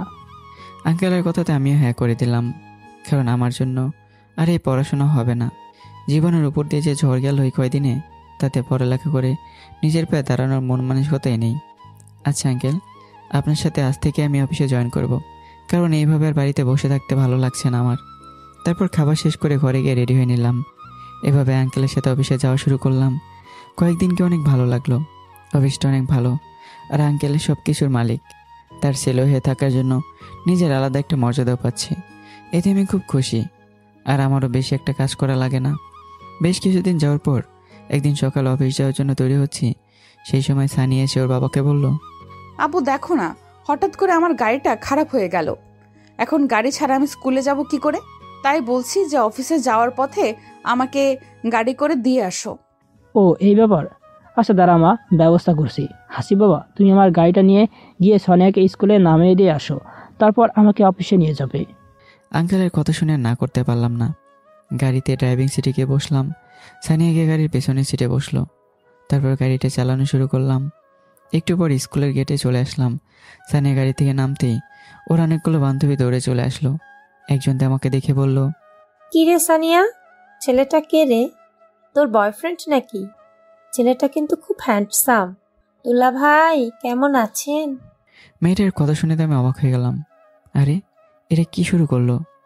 এই হারামির দল, ওটা হলো আমার বাবার ড্রাইভার। এখন চল তো ভেতরে যাই। সানিয়ার কথা শুনে খুব কষ্ট পেলাম। কষ্টে চোখ দিয়ে পানি পড়তে লাগলো, কিন্তু কাউকে বসতে দিলাম না। তারপরে আমি স্কুল থেকে বেরোতে যাব, তখন একটা মেয়ে এসে আমার গাড়ির সামনে পড়ে। আর আমার রাগ অনেক বেড়ে যায়। এমনিতে সানিয়ার কথা শুনে খুব খারাপ লাগতেছে, তার উপর আবার মেয়েটা এই কাজ করলো। গাড়ি থেকে নেমে গিয়ে মেয়েটার সামনে গেলাম। এই মেয়ে, চোখে দেখতে পাও না? তোমার সমস্যা কি? হ্যাঁ, আরেকটু হলেই তো গাড়ির নিচে পড়তে। আর এভাবে কেউ না দেখে দৌড়ায়? মেয়েটা হাঁপাতে লাগলো আর হাত দিয়ে পিছনের দিকে দেখিয়ে দিল। তখন আমি পিছনে তাকে দেখি কয়েকটা ছেলে মেলে মেয়েটাকে তাড়া করছে। দেখ রে ভাই, কি মাল একখান, আজকে পাইলে তো খুব মজা করে খেতে পারতাম। আমার ছেলেটাকে দেখে খুব রাগ হলো। আরে ভাই, তোদের কি আর খেয়ে কাজ নেই? শুধু মেয়েদের পিছনে লাগা। মেয়েটাকে সাইডে সরিয়ে ছেলেগুলোর সামনে চলে গেলাম। কিরে ভাই, তোমরা শুধু শুধু মেয়েটার পিছনে লেগেছো কেন? হ্যাঁ, পিছনে লেগেছে তো কি হয়েছে? ওইটা তোর বউ হয় নাকি যে তোর গায়ে জ্বালা ধরছে? ছেলেগুলোর কথা শুনে প্রচণ্ড পরিমাণ রাগ উঠে গেল। সাথে সাথেই একটার পেটে দিলাম লাথি মেরে। কুত্তার বাচ্চারা, তোদের সাহস হয় কী করে মেয়েদের পিছনে লাগার?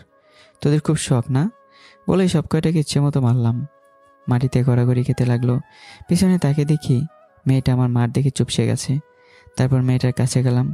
কি হলো, তুমি এমন ভয় পেয়ে আছো কেন? ছেলেগুলো তাড়া করেছিল, সেটার জন্য ভয় পাইনি, কিন্তু আপনার মার দেখেই ভয় লাগছে। তোমার কথা শুনে হাসি পাচ্ছে। আচ্ছা, ভয় পাওয়ার কোনো দরকার নেই। কোনো সমস্যা পড়লে শুধু আমাকে বলবে, বাকিটা আমি দেখে নেব। মেয়েটা আমার কাছ থেকে নাম্বার নিয়ে নিল। তারপর গাড়িটা নিয়ে বাসার উদ্দেশ্যে আমি রওনা দিলাম। একটু পর বাসায় পৌঁছে গেলাম। আঙ্কেলের সাথে অফিসের দিকেও রওনা দিলাম। এদিকে ছেলেগুলো কোনো রকম মাটি থেকে উঠে দাঁড়ায়। মারকে সব কয়টার অবস্থা একদমই খারাপ। তারপর সবাই মিলে ক্লাসের দিকে চলে যায়। সানিয়া ওদের অবস্থা দেখে ক্লাস থেকে বের হয়ে আসে। কি রে, তোদের এই অবস্থা কেন? কে করলো এসব?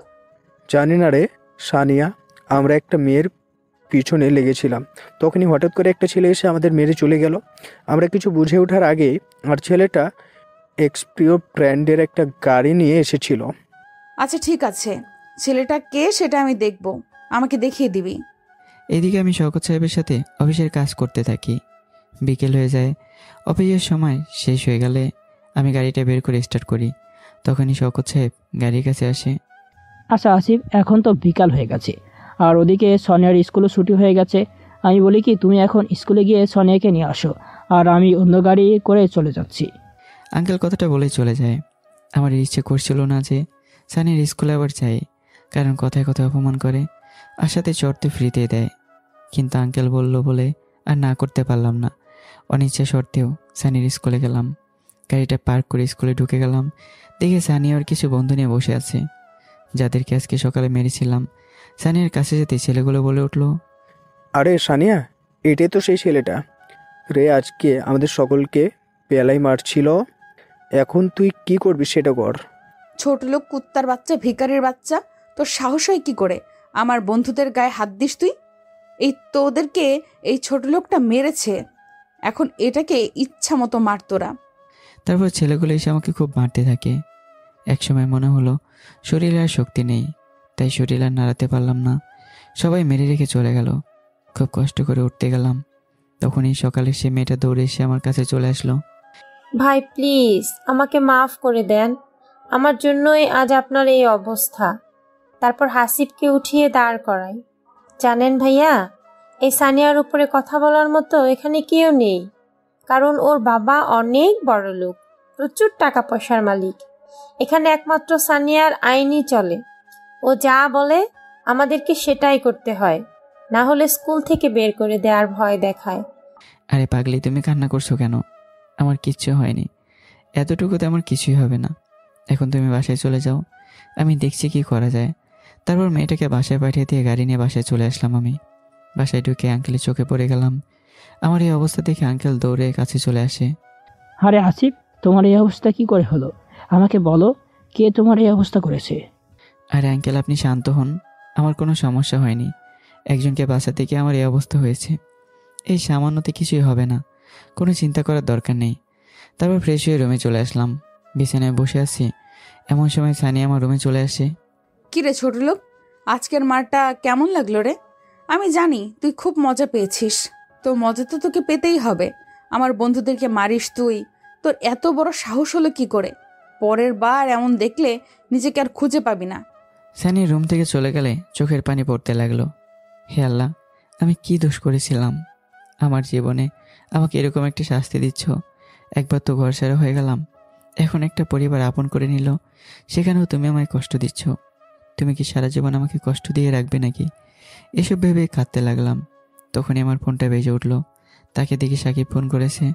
তারপর ফোনটা ধরলাম। হ্যাঁ সাকিব, বল, কি অবস্থা তোর? হাসিব, তুই কাঁদছিস কেন? জানিস না আমি তোর কান্না সহ্য করতে পারি না? কি হয়েছে আমাকে বল তো। তারপর সানিয়ার সাথে হয়ে যাওয়া ঘটনা সব খুলে বললাম। দোস্ত, আমার জীবনের মনে হয় সুখ নাই রে। সব জায়গা থেকে কিছু না কিছু অঘটন ঘটেই যাচ্ছে আমার সাথে। আমি যা সহ্য করতে পারছি না। যে ছেলেকে দেখলে পুরো স্কুলে সবাই ভয়ে কাঁপতো, এখন সেই কিনা ভেজা বেড়ালের মতো হয়ে গেছে। আরে তুই তোর আগের রূপে ফিরে আসিস না কেন? আমি জানি তুই কে, তাহলে এত কষ্ট করছিস কেন? না রে দোস্ত, আমি সেই রূপে ফিরে যেতে পারবো না। আমি তো ভালো হয়ে গেছি, আর ওসব কাজে আর ফিরে যাব না। আচ্ছা এখন রাখি, পরে কথা হবে। তারপর ফোনটা কেটে দিলাম। আর তখনই আমার রুমে সানিয়া আবারও চলে আসলো। এই যে ছোট লোক, আমার ঘরে আসতো একটু, তোরে দিয়ে একটা কাজ করাবো। সানিয়ার কথা মতো ওর সাথে গেলাম। সানিয়ার রুমে নিয়ে গিয়ে কয়েকটা অ্যাসাইনমেন্ট আমার হাতে ধরিয়ে দিল। আমি হা হয়ে ওর দিকে তাকিয়ে রইলাম। কি রে খ্যাত, এভাবে তাকিয়েছিস কেন? এইগুলো আমাকে না হলে তোর এমন অবস্থা করব যা ভাবতেও পারবি না। সানিয়ার কথার উপরে আর কোনো কথাই বলতে পারলাম না। এই কাজগুলো আমি আগেও করেছি, তাই করতে সহজ হয়ে গেল। কাজগুলো নিয়ে টেবিলে বসে করতে লাগলাম।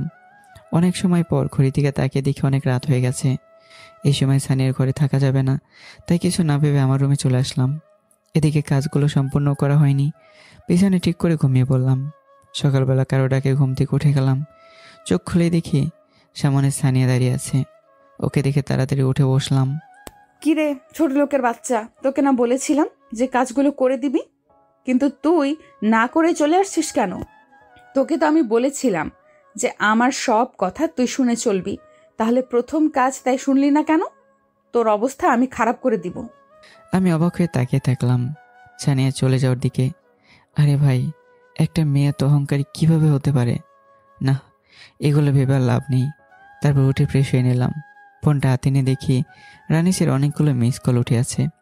তারপর আমি কল ব্যাক করি। কিরে রানিস, কেমন আছিস তুই? দোস্ত, আমি খুব ভালো আছি রে, তুই কেমন আছিস? হ্যাঁ, আমি অনেক ভালো আছি। তো মাঞ্চুরের সাথে সব কিছু ঠিকঠাক করছিস তো? আরে ভাই, তুই হলি আমার কলিজার দোস্ত। তুই যখন বলেছিস তখন আমি কি তোর কথা না করতে পারি? এখন মানসুরের সাথেও আমার খুব ভালো সম্পর্ক হয়ে গেছে। আচ্ছা, আমার বাড়িতে কি অবস্থা রে? সবাই ভালো আছে তো? দোস্ত, তোর বাড়ির অবস্থা আর কি বলবো বল। তোর কথা তো কেউ শুনতেই পারে না, এবার বিশেষ করে তোর বাবা। কিন্তু তোর মা আর তোর বোন আসছিল আমাদের কাছে, কয়েকদিন এসে শুধু তোর কথা জিজ্ঞাসা করে গেছে যে হাসিবের খোঁজ আমরা জানি কিনা। আমরা বলেছি যে তুই হসপিটাল থেকে কোথাও পালিয়ে গেছিস, সেটা জানি না, আর আমাদের কিছুই বলে যাস নাই। তারপর আন্টি চলে যায়। ও আচ্ছা, ঠিক আছে। তারপর আরও কিছুক্ষণ কথা বলে ফোনটা কেটে দিলাম। তখন আন্টি আমাকে খাবার জন্য ডাক দিল। তারপর খেতেও চলে গেলাম। খাওয়া শেষ করে রেডি হতে লাগলাম, তখন আঙ্কেল আসলো। বাবা, আজ তুই সোনিয়াকে স্কুলে নিয়ে যা, আজকে আর কাছে যাওয়া লাগবে না, আমি নিজেই সামলে নিব বলেই চলে যাই। আমি আঙ্কেলের কথা শুনে তো আমার বুকের ভিতর দুর্বল করতে লাগলো। আমি যেটা করতে চাই না, আঙ্কেল শুধু সেটা নিয়ে আসে আমার কাছে। সানিয়াকে দেখলেই ভয়ে হাত পা কাঁপতে থাকে। বাপরে বাপ, এমন মেয়ে আমি জীবনেও দেখিনি। রেডি হয়ে গাড়িটা বের করে বসে থাকলাম। একটু পরে সানিয়া বাসা থেকে বের হয়ে আসলো। আমি তোকে দেখে পুরোই ফিদে হয়ে গেলাম। আজকে এত সুন্দর করে সেজেছে যে চোখই সরাতে পারছে না। আজ নিশ্চয়ই কোনো ছেলেকে প্রপোজ করে ফেলবে। কি রে ছোট লোক, এইভাবে তাকিয়ে আছিস কেন? তোর সাহস তো কম না, আমার দিকে খারাপ নজর দিস। আমি মাথা নিচু করে থাকলাম। তারপর সানিয়াকে নিয়ে স্কুলের দিকে রওনা দিলাম। কিছুক্ষণ পরেই পৌঁছে গেলাম আর গাড়িটা পার্ক করে বসে থাকলাম। কিছুক্ষণ পর দেখি সেই দিনের মেয়েটা আমার কাছে আসলো। এই যে ভাইয়া, কেমন আছো তুমি? তোমার সাথে দেখা হয়ে ভালো লাগলো। আসসালামু আলাইকুম আপু, আমি ভালো আছি। তারপর মেয়েটির সাথে গল্প করতে থাকলাম। এমন সময় দেখি সানিয়ার কয়েকটা বান্ধবীর সাথে আমার কাছে আসলো। কি রে ছোট লোক, এখন এই মেয়েটার সাথে প্রেম করা শুরু করে দিলি নাকি? আমাদের বাড়িতে থাকবি, আমাদের বাড়িতেই খাবি আর বদনাম করবি? তোর সাহস হয় কি করে? কি রে সানিয়া, ওকে এভাবে মারলি কেন তুই? ছেলেটার কোনো দোষ তো ছিল না, তাহলে এমন ভাবে বিনা দোষে ওকে মারলি কেন? তোর কিন্তু এটা করা একদম ঠিক হলো না। এই তোরা চুপ করে থাকতো, আমাকে অত জ্ঞান দিতে আসিস না। আমি যা করি সব ঠিক করি, এখন এখান থেকে চল তো। আমি আর কিছু বলতে পারলাম না, মনে মনে বলছি, আরে সানিয়া, তুই তো আমার সাথে এমন করছিস। তুই জানিস না যে আমি কে? তোকে তো সোজা করতে আমার 1 মিনিটের ব্যাপার, কিন্তু আমি কিছুই করব না। সময় হলে সানিয়া বুঝতে পারবে। আজ সারাদিন আমি অফিসে যাইনি, বিকেলের দিকে ঘরে বসেছিলাম, এমন সময় আন্টি আসে। হাসিব বাবা, আজ আমাদের এক জায়গায় বিয়ের দাওয়াত খেতে যেতে হবে, সো তুমি বাড়িতে একা থাকতে পারবে না, আমাদের সাথে তোমাকে যেতে হবে। আর না করার তো কোনো সুযোগই নেই, সো রেডি হয়ে থেকো, আমরা একটু পরেই রওনা দিব। আমার যাওয়ার ইচ্ছে ছিল না, কারণ বিয়েতে সানিয়া অবশ্যই যাবে। আমাকে অপমান করতে তো ওখানেও সানিয়ার গায়ে লাগবে না। কিন্তু আন্টি তো বলে গেল, কথাটা না শুনলে আন্টিকে কষ্ট দেওয়া হবে। তারপর বাইরে থেকে একটু ঘুরে আসলাম। সন্ধ্যায় বাসায় আসলেই আঙ্কেল ডাক দিল, হাসিব, ঘরে গিয়ে রেডি হয়ে নাও, আমার বন্ধুর মেয়ের বিয়ে, আর আমরা সেই অনুষ্ঠানে যাব, আর তুমি আমাদের সাথে যাবে। আমরা বের হয়ে যাব, তুমি তাড়াতাড়ি রেডি করো। তারপর ঘরে গিয়ে আমি রেডি হয়ে নিলাম। তারপর গাড়িটা বের করে সবার জন্য অপেক্ষা করতে থাকলাম। একটু পর সবাই বের হয়ে আসলো। গাড়িতে বসতে চালাতে শুরু করলাম। বাড়িটা বেশ খানিকটা দূরে, আমাদের যেতে 1.5 ঘন্টা লাগলো। বিয়ে বাড়িতে বসে দেখে বিশাল আয়োজন করেছে, বেশ বড় লোক বলতে হবে। সব জায়গায় মন মাতানো লাইটিং দেখি চোখ দুটো জুড়িয়ে গেল। আমি গিয়ে একটা নিজের জায়গায় বসলাম, কারণ এখন আর ভালো লাগছে না। আর আমি বা কার সাথে কথা বলবো? কাউকে চিনি না, আর আমার সাথে বা কে কথা বলবে?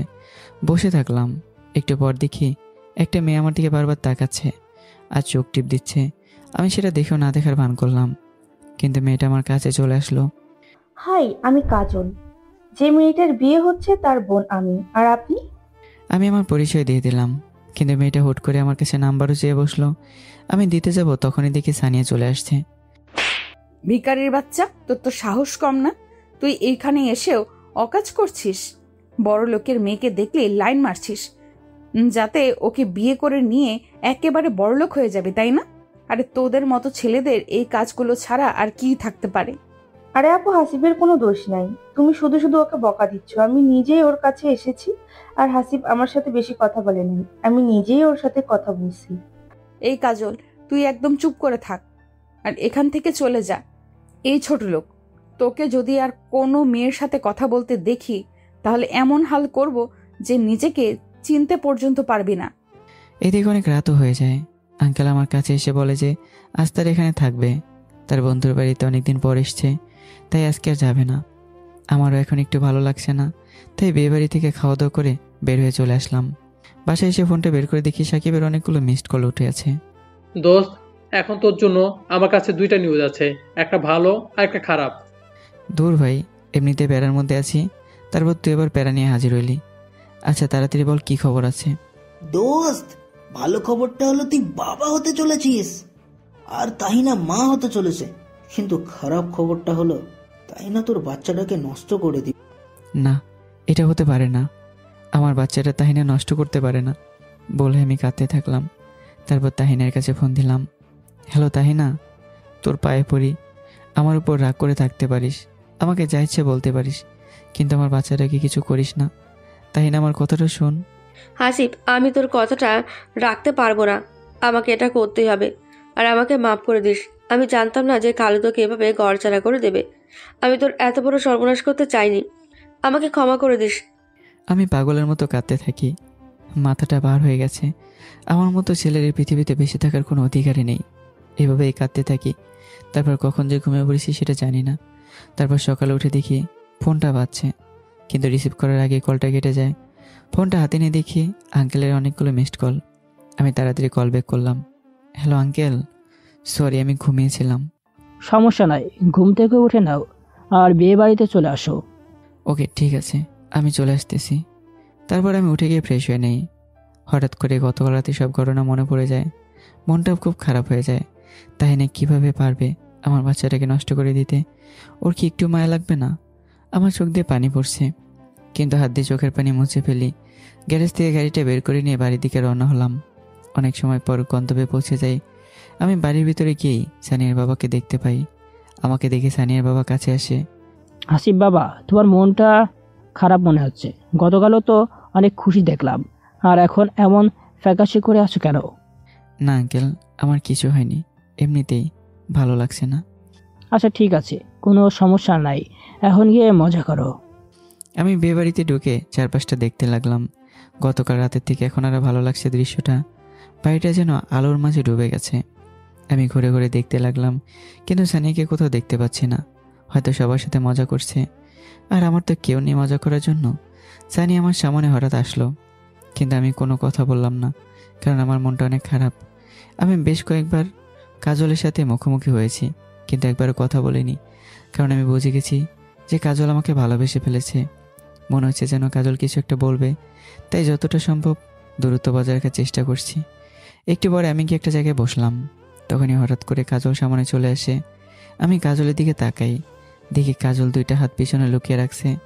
কি হলো কাজল, তুমি কি কিছু বলবে নাকি? অনেক সময় ধরে দেখছি আমাকে ফলো করছো। হাসিব, আমি তোমাকে ভালোবেসে ফেলেছি। গতকাল তোমাকে পরীক্ষা করার জন্য চোখ টিপ দিয়েছিলাম। এই একটা জিনিস করলেই ছেলেরা টাসকে খেয়ে যায়, কিন্তু তুমি তো দেখলাম আমার দিকে তাকালেই না। তারপর আর কোনো উপায় না পেয়ে তোমার কাছে এসে কথা বলছিলাম, আর তখনই তোমাকে ভালোবেসে ফেলি। কাজল, এটা কোনোভাবেই সম্ভব না। আমি তোমাকে ভালোবাসতে পারবো না। তুমি যদি চাও তাহলে আমরা দুজন ভালো বন্ধু হতে পারি। কাজল বলল, হ্যাঁ আমি রাজি আছি। তুমি যখন আমাকে না করে দিয়েছো, তবে আর তোমাকে জোর করব না। আজ থেকে আমরা দুজনে ভালো বন্ধু। তারপর দুজন মিলে বসে গল্প করতে থাকি। দুপুর গড়িয়ে বিকেল হয়ে যায়। আমি আর কাজল পুরো সময় ধরে একসাথে ঘুরে বেড়াই। বিকেলবেলায় সানি আমার কাছে আসে। এই ছোট লোক, আমরা এখন মেকআপ করতে যাব। তুই গাড়িটা বের কর, আমি আর কাজল রেডি হয়ে আসছি।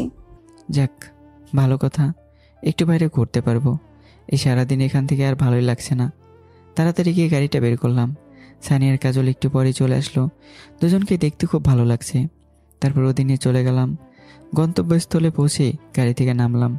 সানিয়া গাড়ি থেকে বের হয়ে আমাকে ডাক দিল। এই হাসিব শোন, আমার জন্য একটা ডিএসপি ব্ল্যাক মদ নিয়ে আসবি।